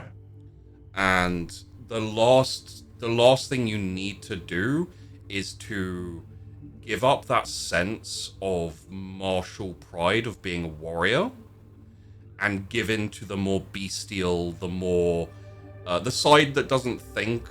It's the wolf. The instinctive side. Yeah, it's what you feel when you go into battle, and it's what you always draw yourself back to once the battle's finished. Like you draw away from that bestial side, you can't maintain it, and you shouldn't maintain it because, you know, to a degree you'll lose yourself. But you are losing the fight, and you are not winning, and it is because you're not able to defeat this warrior. If the choice for him is to retain his individual sense of self a little bit or win, he's gonna win. Okay. So he's gonna jump in the deep end essentially. This can be me. Leaf helping out. What about your wife and children? What about your wife and children? What about your wife and children? I have a life insurance, so they'll be fine. They're called sheep. We got a shit ton of sheep, and it's not that difficult to look after sheep. Not sure I consent to looking after your family, but okay.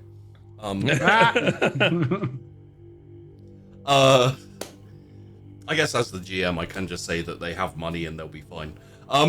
Yeah. Oh, Leaf will just go home and take care of him. Yeah. Leaf's gonna get home. Leaf's gonna go home with the bad news, and they're gonna say, "Did you kill him?" and then stab you. So, it is essentially as simple as making the decision. Yeah.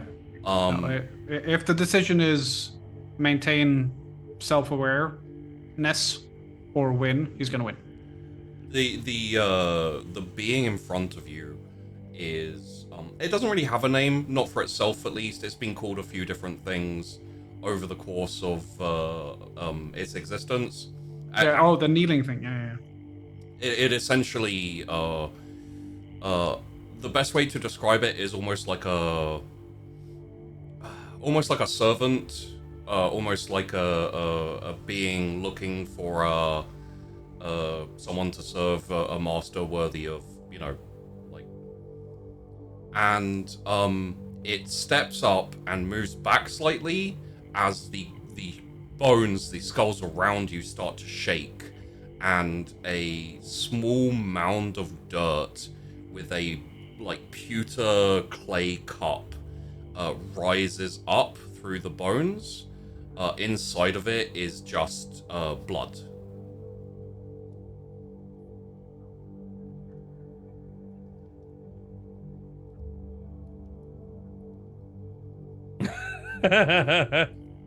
Harald is thirsty. Yeah, no, he drinks it. And as you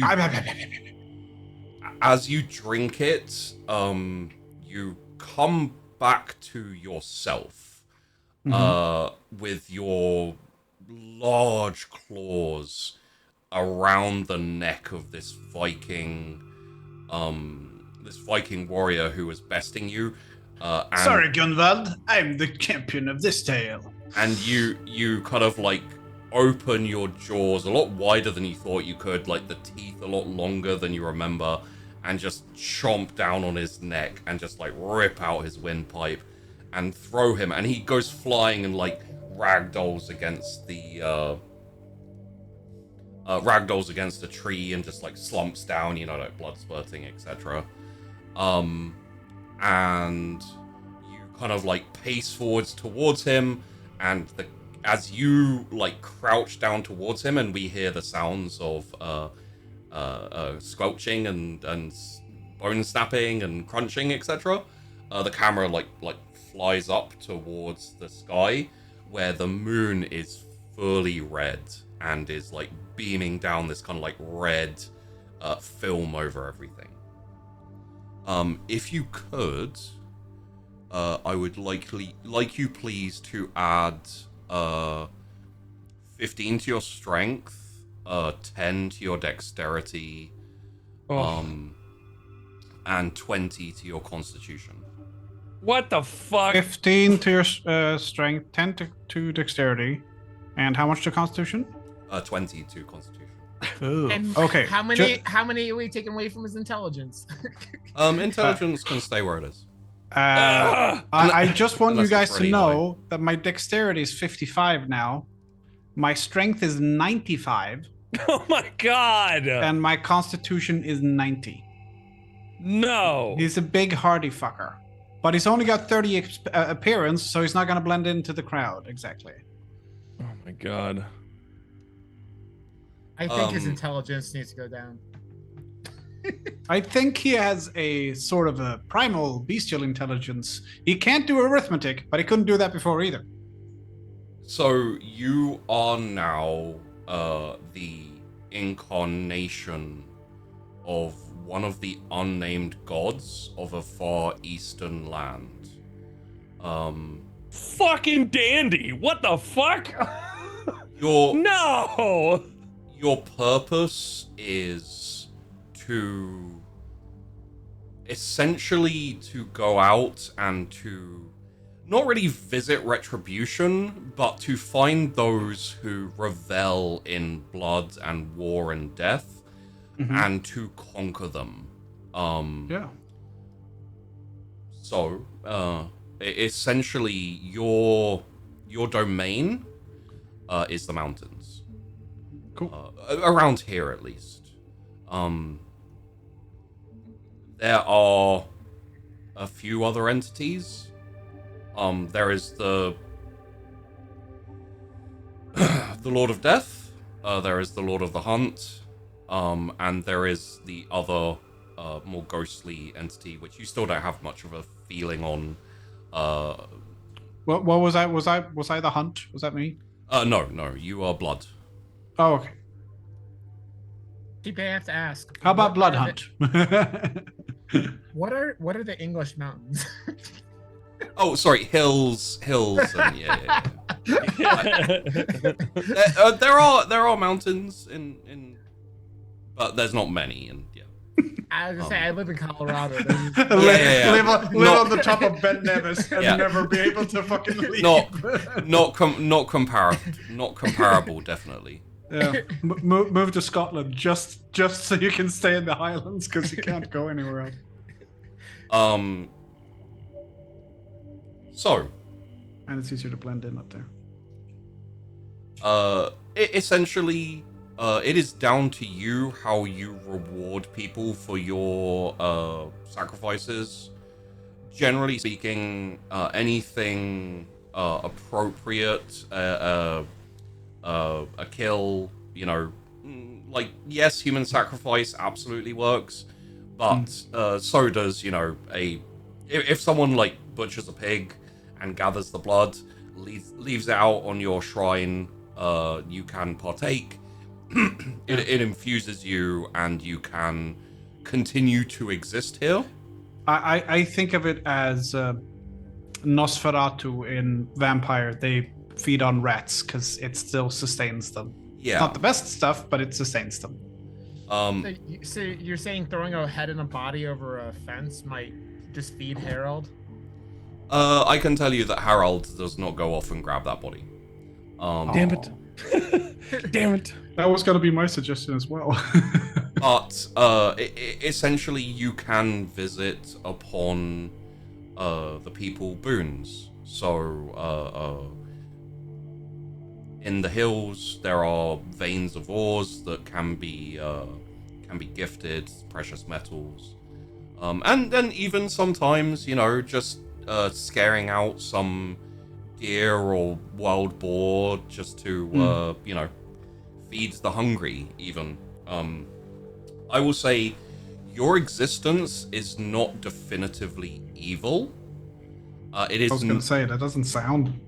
It is, but it's very primal and it's very naturistic. There is no care for the individual. It is very much survival of the fittest, and it is, like,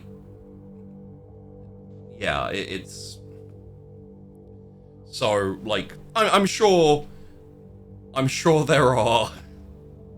I'm sure there are Vikings, for example, who would consider you to be evil or hate you or etc. But yeah, there's no inherent evil.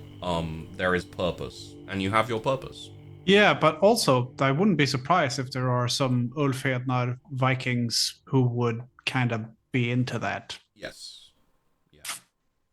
Kind of like Talos from Skyrim being elevated to godhood. Like, oh look, one of our own Ulfhednar became a blood god essentially, and they're like, oh yeah, that sounds pretty good. Yeah. And so what I will say as well is, at this point, now that you've given yourself over, you can, technically speaking, you can be killed. But all that does is essentially dissipate your presence. I won't go into more details for now because Killed. yeah. But essentially, you can let's call it shift back and forth. Your natural state now is a I would say reasonably hairy, muscled, large, grey blue skinned entity with a like skull, deer skull. You know what? I'd say wolf skull would make more sense. Yeah, I was definitely. I want a wolf skull. After all we've been through, I want a wolf skull. Yeah. I've earned a wolf skull. Okay. I think Like I have. wolf skull helmet that goes down over your eyes and etc. But do underneath is it Harald's face? So what I was gonna say is you can, let's call it manifest. It's not really manifest. You can present yourself as Harald as was, and yes, underneath if you want, you can be. It will look like Harald. Cool. So. I'm happy. Let us.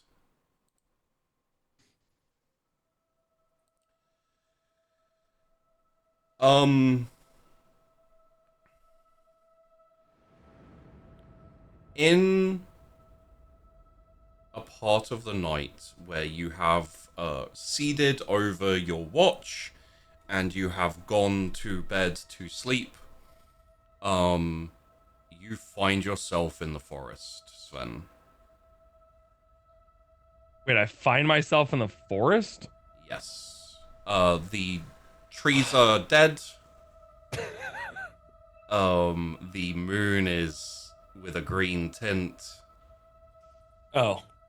And you get the sensation that not only are you hunting something, but you're being hunted.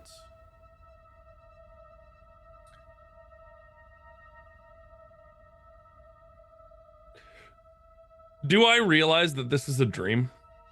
I would say, given the situations and everything, there's definitely, I'd say you're not 100% sure, but you're reasonably certain. Okay.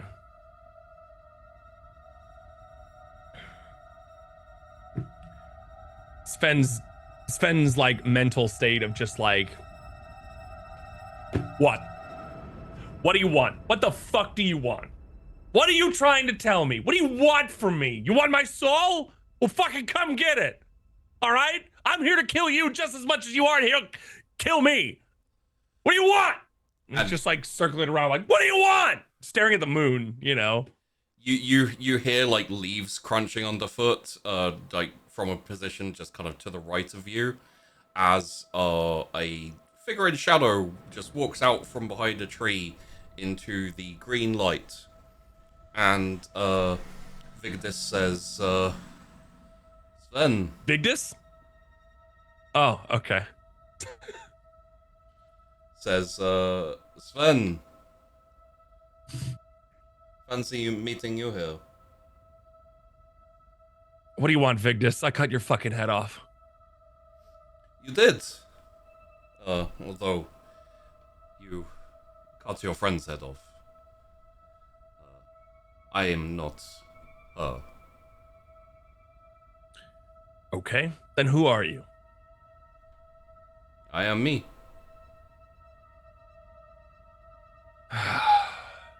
I have never been someone who understands the rules and your rituals and your thoughts about how all of this stuff works. I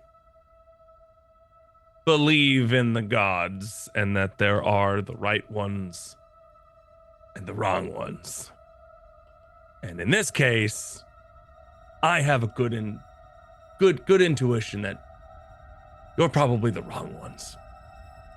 So, We used to be gods. A long time ago. Now there's just remnants of our people, and they have become weak. I've killed a lot of them. I could attest to that. And so we are looking for either new sacrifices or new followers. So what? This is a recruitment ad? You're going to try to bring me into the fold after mutilating my friends, Vigdis? I saw what you did. They may not have seen the smoke enter her body, but I saw. I knew what was going to happen. It was plain as day. Why would I join this nightmare realm of belief when I can see what is waiting for me? My gods don't do that. My gods may be quiet, but they sure as fuck don't turn my body into a nightmare. You left me a sacrifice. I was just taking out the trash. The only reason I am extending even this offer to you is because you offered a sacrifice. That begins everything. Didn't think you'd actually take it.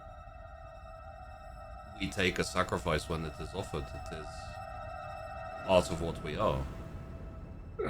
And then we return boons to those who do. I don't want boons. I want to go home.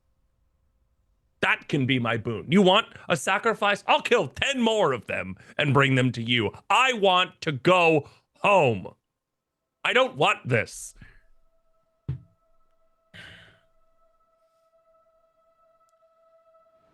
When you say 10,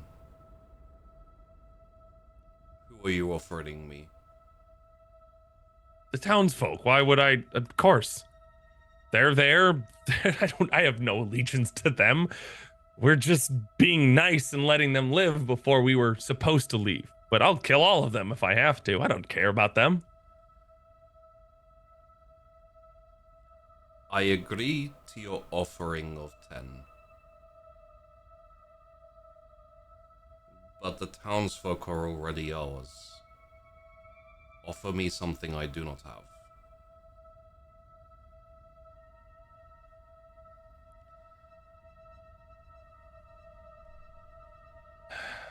"10 of your people, and I will see to it that you go home. A boon promised."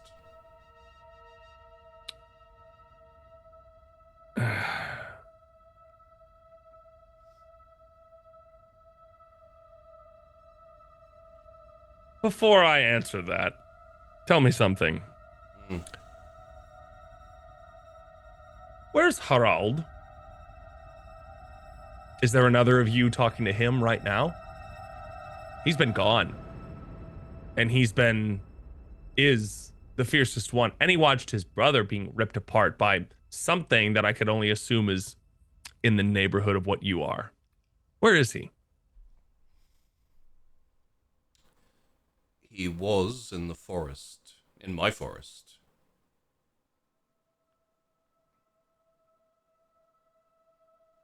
And is he the Harald we knew? Not anymore.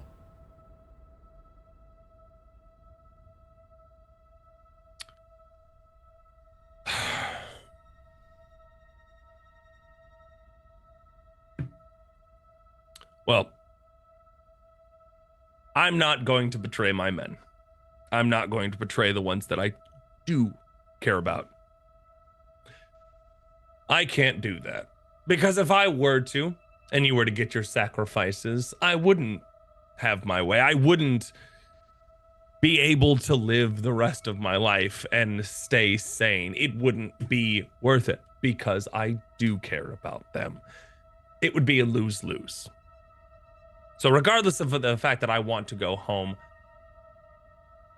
going home is pointless if the people that I care about and the people that are close to me are now or have been sacrificed to some nightmare that I can't even name. Do you have a name? We lost our names long ago when we were forgotten. Well, unfortunately, I'm going to decline. Because even if I get my way and I kill 10 of my men, Harald is still out there. And something tells me that he is thirsty for any blood. Not just their blood, but any blood. And so even if I am set free, I have to fight through that. And without 10 of my men, my chances of survival are even less. So, if you or Harald or whatever other nightmares out there want my blood, want my men's blood, you'll have to fight us for it.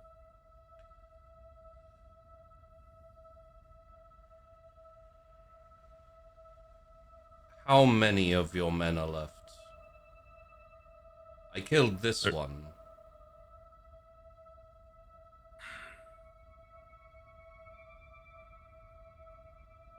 You have 5, 6 maybe left? Quick, out of character. Is he talking about like the mercenaries or Your band. Oh, okay. Didn't you say it was like oh god. It was a total of, I think, 8. Was it? Okay, okay. I so- couldn't remember what percentage of the overall group because there's like 40 left alive, right? At this point, you're probably closer to like 35, just because some of them Okay. have been heralded. Right. Okay. There's about 10 of us. Why?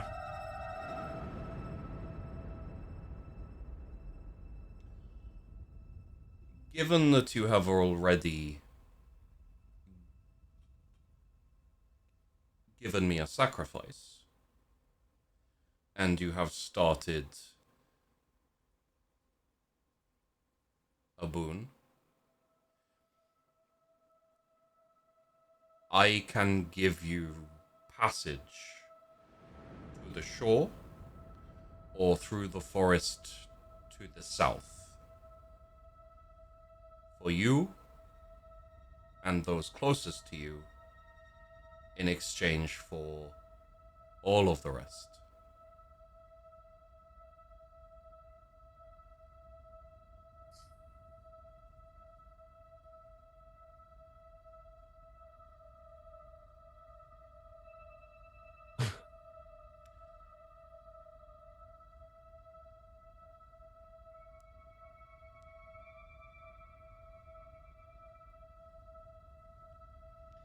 And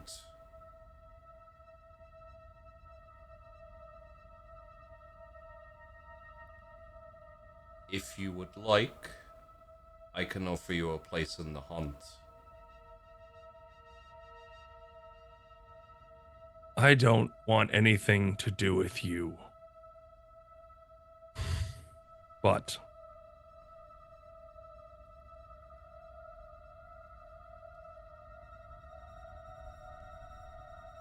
their Jarl is dead.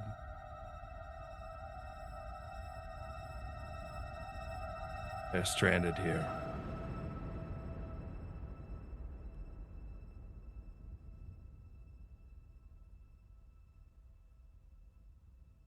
Will the townsfolk help?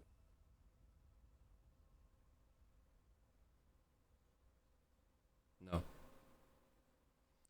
They are remnants of a people who have lost their way. They maintain the rites and sacrifices for their boons, but they do not understand, and they are not the people they once were. We remain because of what little they give to us.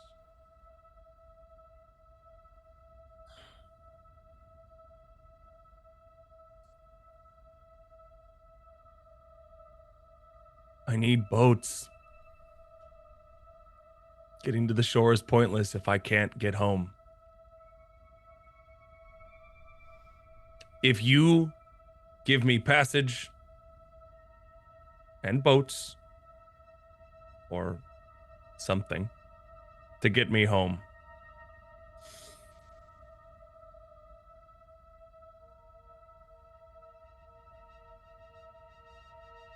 you can have their lives.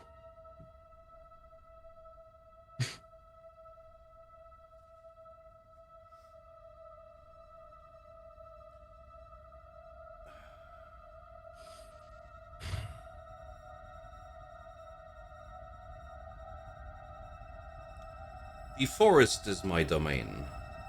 I can keep you safe from your former fellow warrior in my forest. I can keep you safe from the other two as well. If you travel south far enough through my forest, at the edge, there is a town. There are people. There are boats. However, the nature of your sacrifice you give to me is important.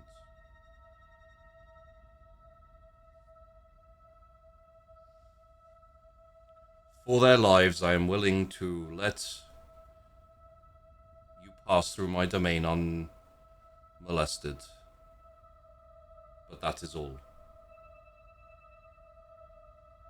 Present them to me. There are more options. If you would just like to...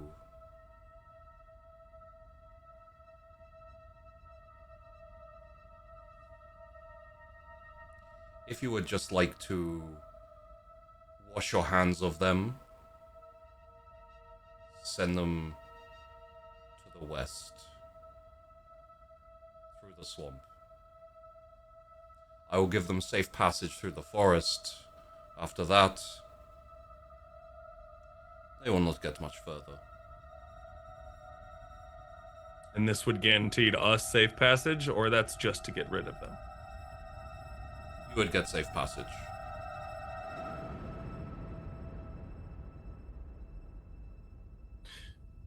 And what do you want in return for safe passage? Oh, no. Okay. So, just out of character really quick. He's saying if I lead them to the swamp, then we'll be able to go through the forest free of being attacked by a herald. He's essentially saying, like, if you're going to betray them and send them off in the wrong direction, he'll give you passage for his forest to the south until you get to the village. I hope someone tells Harald about this, because he's not. I think he might need to know before. So you'll know. Poised up in a tree, you get a little ring-a-ling-ling. Go ahead. Yeah. Oh, yeah, leave him I mean, alone. if that dude, okay. if this god knows or this thing knows what you're up to, I'm sure you now being some sort of deific figure, would probably know. I think that's fair. I think this god and Harald are kind of on equal footing about now. Kind of seems like it. I think I joined the pantheon is what happened. Yeah. Very, very local pantheon of about 4 square miles. So this one is the cunning one. This is the huntsman. Got it. So as you are Lord of the Hunt, this is as you are Lord of Blood. This is Lord of the Hunt. Okay. And we'll keep this out of character, obviously. But aside from this is knowledge just for Harald. The same way you have interest in like challenging and fighting and conquering, the Lord of the Hunt has interest in like picking a target and pursuing and like essentially through cunning and persuasion and deals and etc. Like getting the best out of this. Okay.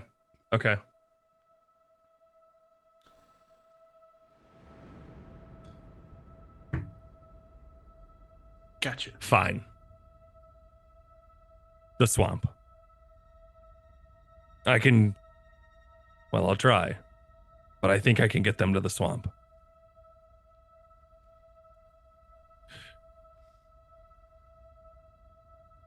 I'm doing this once. I'm doing this to leave. And I'm doing this to never think of you again. You will be satiated by my sacrifices that I give to you, and I will ask for nothing but what has been bargained. You will never talk to me, think of me, and I will never do the same for you after this.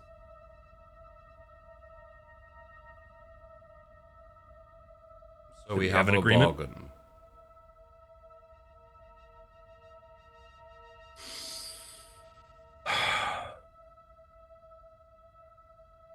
You should have never come here.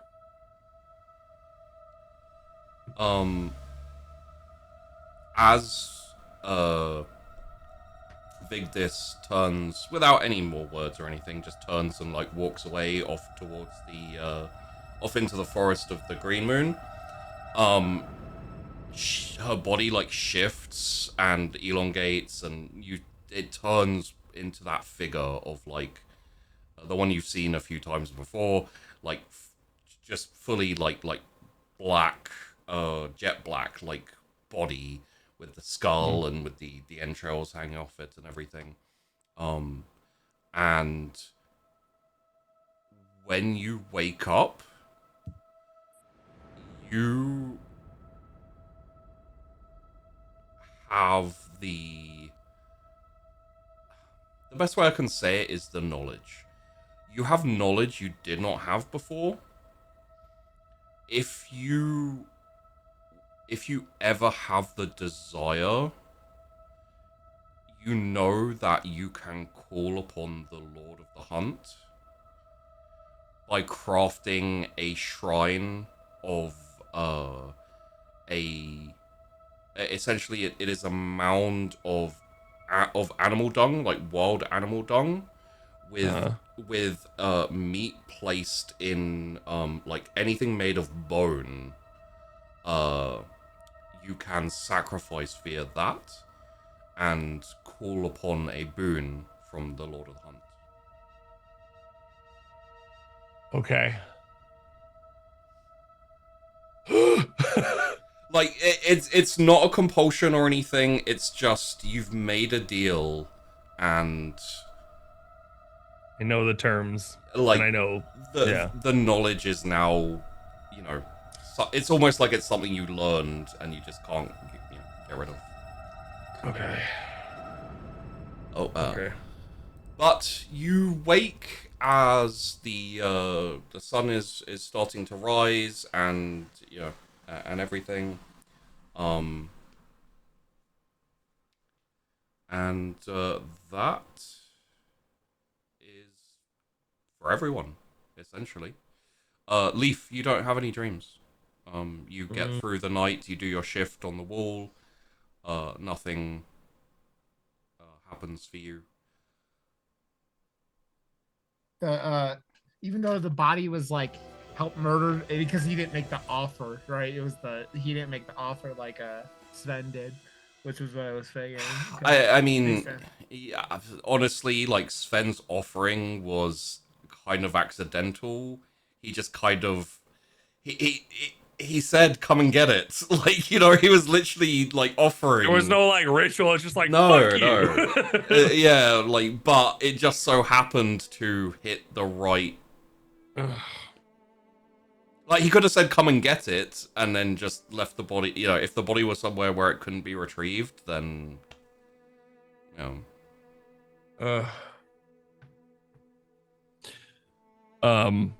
Sven is gonna wake up very slowly.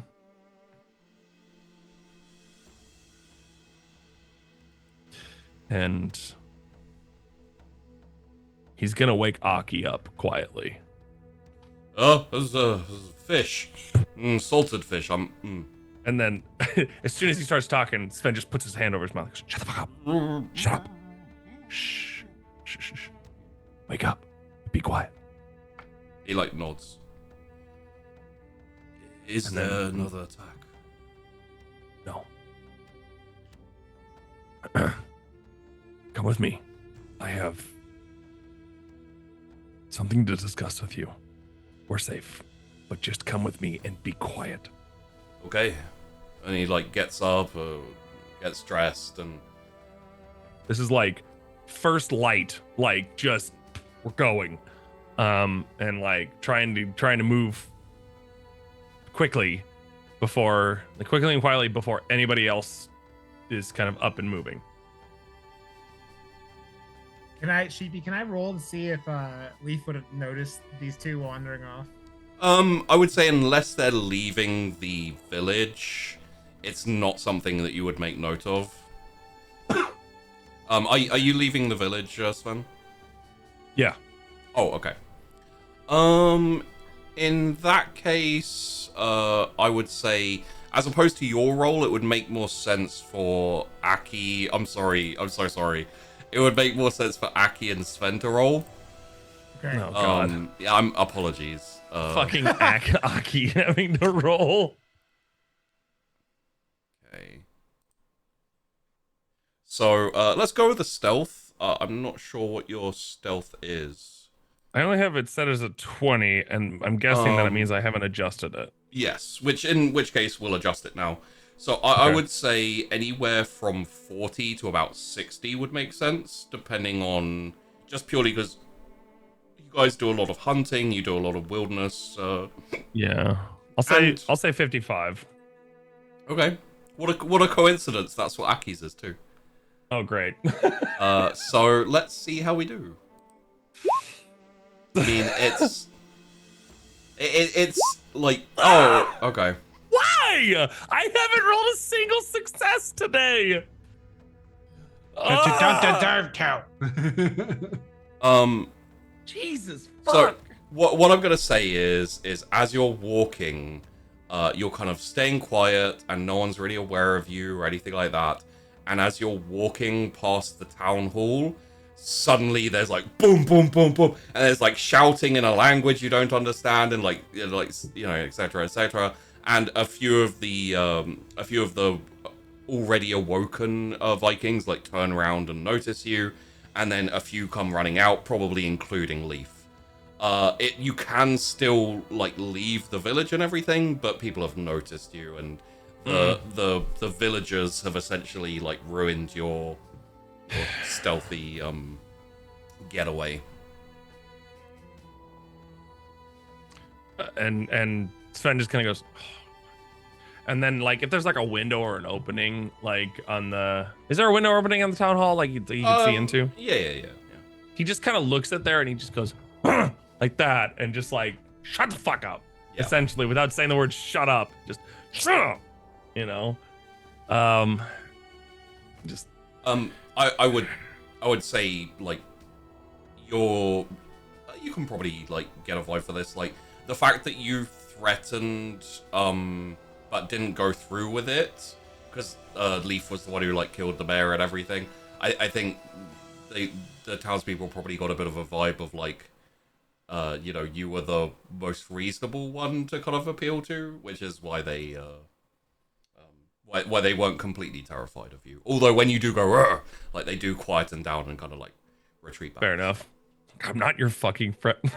Oh yeah. I just saw Discord. Happy to help. Oh yeah. Okay. That is exactly what he looks like. For those who don't know, LZT just posted a picture of the knights who say knee from Monty Python, and then the one big one, and it just says Harald is the big one. Yeah. Checks out. Deer horns and everything. I figured that's perfect. Perfect. So Sven just kind of looks back at Aki and just kind of does one of those like it's fine, don't panic, whatever. And he goes, Sven goes, we're going to check outside to see if there's been any whatever. We're gonna look around for a little bit. We might be on the edges of the forest. We'll be back in a few minutes. We're not in any rush. We'll make a plan of what we're going to do in the morning, or we're going to do to leave here soon. But we'll be back soon. Leaf's gonna attempt to follow them. Why? Because the fucking So he knows the dreams. He knows the dreams they've been having. He knows all this crazy shit's been happening, and he doesn't fucking trust fucking Sven after the fight they got into last night. So he's like, what are they going to? What is he sees them wandering around with the fucking villagers and stuff like that, and he sees them wandering out, and it's just like, I don't know. I thought that was reasonable. If not, if you don't think that's good enough reasoning, so I mean, I'll just toss this in here. Sheepy, you do it however you want, but if he does, I'm gonna contest it. Yeah, that I was gonna say like if he does try and follow, he kind of need a reason for trying to follow, and like you're right with the dreams and everything, but I don't think there's been any indication of like untrustworthiness of Sven. Like as I said, the last thing we got into was us yelling at each other and him accusing me of everything that happened last night, and it was all my fault for burning the church down and all that shit. So that's why I'm saying it's like it's a complete it's one of those situations where everyone is basically we're all starting not to trust each other because of this fucking insane thing, and it's like after I don't know. I was just saying that there was enough reason for Leaf not to trust Sven anymore, and that was what my idea was. But the argument, I would say, from Leaf's perspective, that makes sense. For basically, I'd say it makes sense to probably challenge him. As to like where he's going, be suspicious, etc. I would say attempting to follow. Okay. Unless you're going to try and sneak out and follow him stealthily, the problem is like it's just an open area, so it's kind of hard to do. Okay, then I'll see him trying to do that, and I'm like, Sven, we're not opening those gates. We do not know what is in there, those woods, and we are not doing that before we are prepared for a fight. Aki says, it's okay, we can open a crack and just... No. We're not opening anything into those woods before we're ready. These are the only things stopping us. We don't know if those monsters from the ocean are right there. We don't know what is in those woods. We don't know if whatever Harold is out there now. We are not opening those gates before we're leaving this place. You may we hired you to come and fight and do this raid with us, but I still am the senior member of who's left. We is not a thing. Your Jarl hired us, and your Jarl is dead. Yeah, he is. And guess what? There is no we. There are more of us than there are of you, and I am the senior one who's left of us. You're not opening those fucking gates before we fucking are leaving. Who's at the gate guard right now? Is he one of mine? Probably not, seeing as they're more of the others. There's like 30 of us and like 5 of you.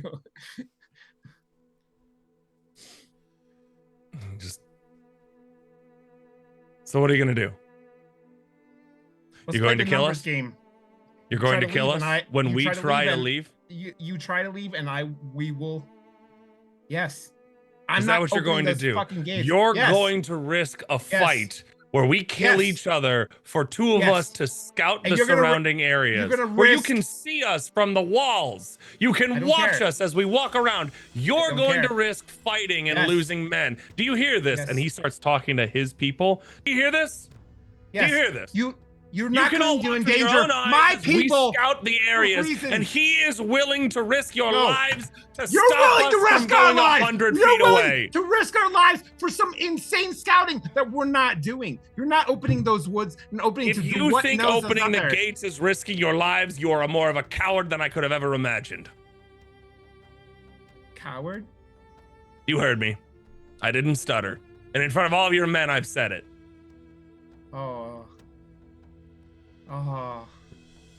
Sven, if it was worth killing you right now, I would do it. But it's not worth doing it. Then we're leaving. No, you're not. Touch that door Okay, and I then will kill kill us. you, though. No, just you. Just you, And Sven. Sven looks at all of his... Sven kind of like makes like a motion to like kind of like call on all of his friends. Like maybe there's some sort of like a nod or something like that. I mean, at the point, what I will say to like garnish the scene is as the argument started and you threatened the group of Sven's band all kind of like shift slowly together so that they're almost like around Sven in kind of like a back-to-back style thing. I will also say that I'm not sure how much Leaf will have picked up on this. You are the ones left in your group. There's, I'd say, probably like 5, maybe 8 who have like gathered around with you and are kind of like backing you up. The rest are more uncertain and kind of like spread about a bit. So, like, I'll see the 5 or 8. I mean, the 8-ish. So the numbers already. There's more of us than them, and I don't want the fucking doors open. So like, touch that gate, and we will fight, Sven. And it's whatever you think you're going to see when you go look out over those walls. I better hope it's worth it, because this ain't going to happen. Not now, not ever. Not until we are ready to get out of this fucking village. What one of the translators steps forward. He's part of the like more disparate group of Vikings, and says, "Leaf, hold. Now, What? you may be more senior than the rest of us here, along with Harald and his brother, but you do not speak for us. Who speaks for us? You cannot commit us to killing each other on your own whim. It's not a whim. If you would have listened to me when I suggested we leave, we wouldn't be in this situation. I am taking charge because no one else is willing to do what is needed to be done. I have been doing this for longer than you can even account, and yet you think that you're not going to listen to me when no one is listening to me, and we are here now because of that reason. I am taking charge of this village because I have been doing this longer. I have been doing this longer than anyone else here has. And unless Harold comes back through those gates, that will be the truth the entire time.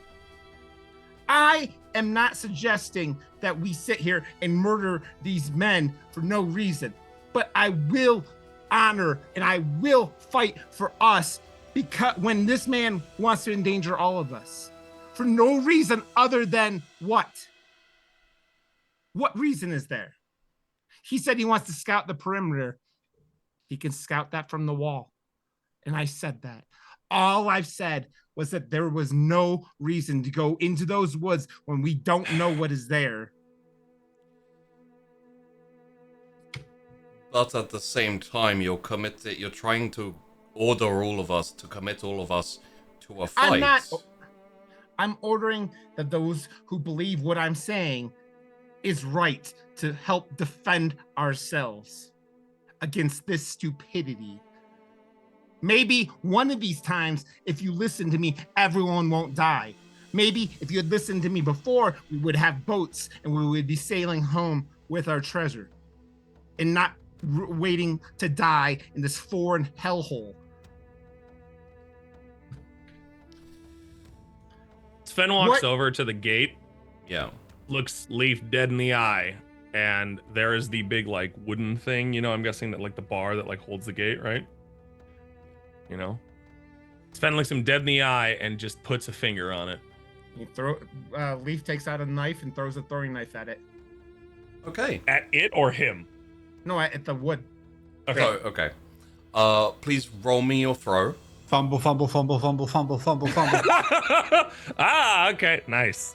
69. Nice. Nice. So close. So close. When you put your finger on it, maybe like a second afterwards, a knife kind of like thuds in, not that close to you. It was a success, but I'd allow you to pick. I'd allow you to pick where it landed if you were a bit more like rolled a bit higher. Yeah. It kind of like lands in the lands like on the board. Yeah, on the board. Yeah, lands on the board, and there's this kind of like silence that descends over the Vikings, over the village. And I think Aki says, "You have no command over us. We are independent and we are not being paid anymore. If you would like to challenge us, to order us, then you can challenge our leader. Otherwise, we will do what we want." I will, if you think that moving and touching that gate before I say or we discuss this, before you put everyone here in danger, Aki, I will challenge your leader. I mean, what are you going to do, Aki? Shoot one of them in the back again? This is not what this is about. It's not we're in charge of you. That's not the point here, Aki. The point is, if you open those fucking gates, we don't know what's going to happen. You notice that? We're not playing with Vikings and villagers. If I'm done talking, I'm leaving unless you're challenging me. I'm challenging you then. And then Aki says, "It is agreed, a duel." And as the Vikings kind of like spread out, and there's like some slow, enthusiastic murmuring, even given the situation, a good fight is always interesting.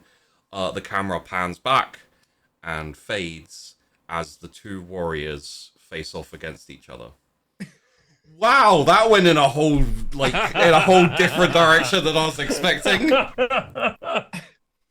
That bargain scene was, man, I was really not expecting that. That was a curveball I was not expecting. I literally was just like, in a moment, a fit of anger, Sven would have thrown a body over, but like never would have thought that would have actually done something. I was not expecting the body to go over, and I was like, "Oh shit, that's a fucking sacrifice." All right, like literally, if you'd have just thrown the body over and said nothing and just grumped there, it would have been fine. It's just the fact that you were like, "Come and get it," and you know, like, it's just enough to like go into that kind of sacrifice type area. So I was like, "Okay, dream time." Dream time. Yeah, that was good. Good shit, Rod. That was fun. Good man. Yeah, it's that. And the thing was, I know I'm doing that as like knowing what he saw, but I thought, like I said, there was enough interactions with Leaf prior to that like it was like a reason. And fucking Leaf has not been. He's been paranoid for fucking days now at this point. So. Yeah, if Leaf does end up killing Sven. He's just gonna be so fucking paranoid that he's gonna turn on everybody at this point, right? Like, it's okay. 50 Vikings went on this trip. How come only you came back? We're all gonna betray me, I swear. Yeah, exactly. the thing is like there's not enough legitimacy to like Leaf's claims of being in charge. Like as things have gone. Sven and his group have proved themselves enough that there's like some people who are back with you, majority the ones who have been with you from the start about wanting to leave. This place is a bit weird. The problem is the rest of them are just like a little bit too much respect for Sven and his group, just via their actions over the course of this raid. I mean, that's understandable, and I completely understand. Oh, yeah. It's like that whole thing where it's like, you step back out of that. How does Leaf stop him from going out there and just like, okay, I need reason. Okay, if there wasn't a legitimate reason, and I get the not following him, but like, I completely get the confronting him and not letting him walk out of those fucking gates because it's, and Leaf has been. He is still pissed off that no one took his side when they fucking wanted to leave, and it's that thing. Like your Leaf is turning into the character of like, oh, they were always right. Yeah, but the circumstance caused them to be woefully underheard. Yes. It also a tragedy. It makes the confront makes a lot of sense, and the paranoia makes a lot of sense. It was the follow. I was like, I'm not sure how to play out the follow, because it would just end with the only way to do it is to try and follow him out and like loom over him as he's trying to have a conversation. In which case he would confront Leaf and be like, "The fuck are you doing, weirdo? Like, fuck off." Well, you know what? Yeah. And ending there, it goes. We're not both making it out next week's episode. I don't know if anyone's making it out next week's episode. So we're all fucking dead. Are you kidding me? I was like, that's what I'm saying. I'm like, I have ensured my survival for quite some time. Harold, are you even alive? You're dead already, motherfucker. So you're dead. So you can kind of think of Harald as almost like an avatar. So he's still himself to a degree, and he actually, now that he's given himself over, he actually has more control over himself, like more sense of self than he did before when it was kind of like all over the place. It's just like a lot of, I'd say a lot of what made him human is gone. So I love the idea of you guys trying to sneak through the woods towards the shore, and just all of a sudden you hear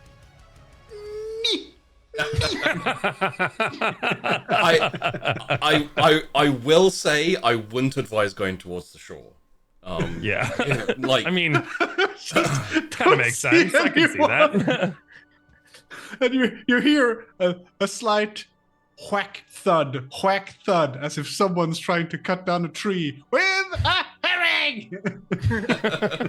it's just like that scene in on Game of Thrones where Jon Snow is like standing there by himself and the army is just like charging at him, and it's just like it's all these dead rotting fishmen walking at him. So I wasn't expecting. I was expecting Harold to carry on like a maniac for the whole episode, but the failure to kill that Viking like push things forward into like having to decide whether to give himself over or like pull himself back from the brink. Yeah. And like rolls, man, holy shit. I honestly, I think my story ended up pretty cool. Yeah, no, I mean, like we definitely failed through to success. You Yeah, know, fail like forward, we definitely, fail yeah, forward. absolutely fail forward. Dude, these rolls this week were just like it was Dog shit. so We many suck. failures. Yeah, We fucking suck. We can't roll to save our lives, literally. yeah, Crazy. The one success the Leaf gets is by 1, and it's a 69, which is still like that roll's still pretty fucking high, you know. Yeah. Essentially, I'm guessing you guys have a fairly. I was glad in a way it allowed a little bit of exposition, so you as players and the audience can kind of have an understanding of what's going on. Obviously, like there's only so much you could get, but I feel like you have a decent understanding of like exactly what's happening now. Yeah. Yeah, we know that the land is trying to fucking kill us, and that the land is like essentially a manifestation, almost like a part of the Pantheon gods, I guess. it reminds me of like it's kind of like Freddy Krueger, right? Like where it's like when you stop like believing in him and like whatever, he gets weaker and weaker, and the gods are getting weaker and weaker, like because there's not people to believe in into them. So they're like their power is gone, but this little area there are some worshipers, there are still people that believe in them, so they like have that power, and it's probably this like sliver of what they used to be. Like they used to be like, you know, real gods, and not. Yeah, they don't even have their names anymore. So yeah. We know with the entities, like the name is the powerful thing, right? So. But you have a total of 4 to contend with.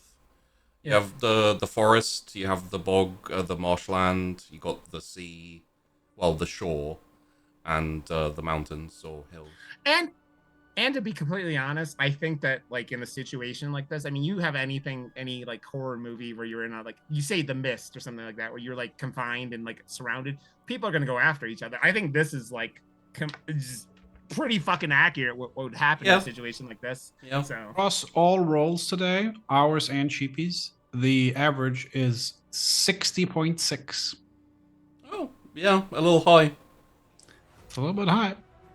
And it doesn't matter. It's like, hey, it could be 50. Yeah, but if your target's 25, that's not going to fucking help. It's like, I'm curious how many failures to successes there are, because like 60 is great and it's a little high, which sucks. But like, how many failures to successes did we get? Like, there were not that many successes. Yeah, it's and also I'd say a rough day. the 7 successes to 19 failures. 19? Holy shit! We did not do well, guys. Whoa! It's fine. It's fine.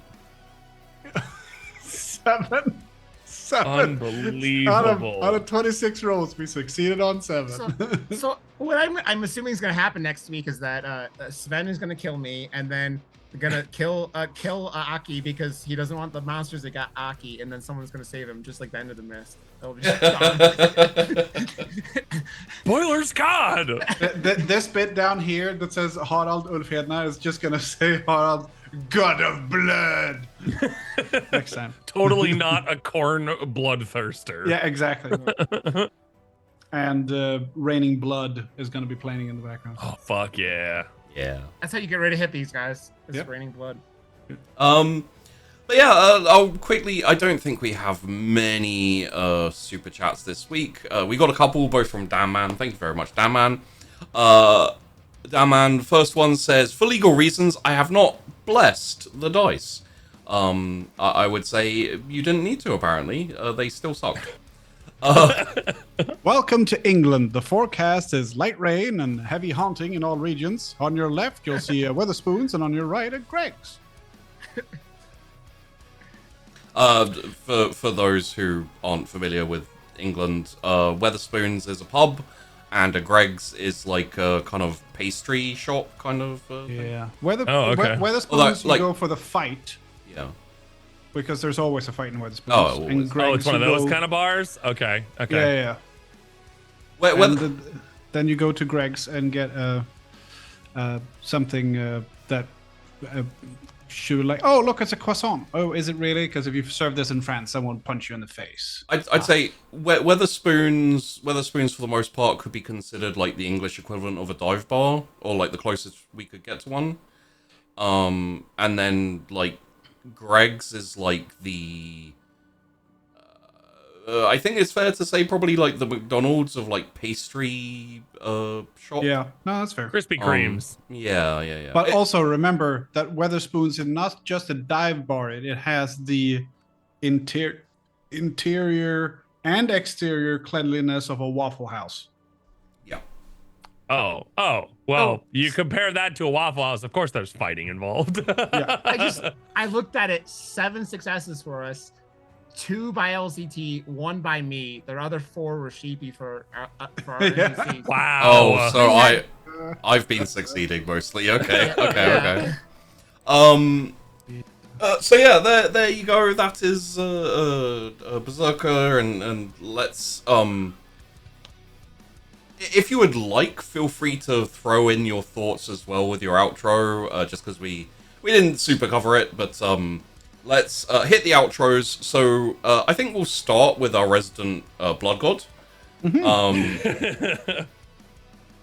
Who I guess technically you don't have a name anymore, but No, he's. I'll come up with a good name for him for next time. well, it won't stick. No. But Go- it'll be something. You're an avatar for an entity that lost its name, so Yeah, exactly. LZT. Thanks for watching, everybody. I'm LZT. You can find me on Twitch and Twitter and Instagram at Lima Zulu Tango, where I do leatherworking and play games and do design D&D stuff as well. Yeah, this was a lot of fun. Don't forget to check out the Patreon and the website.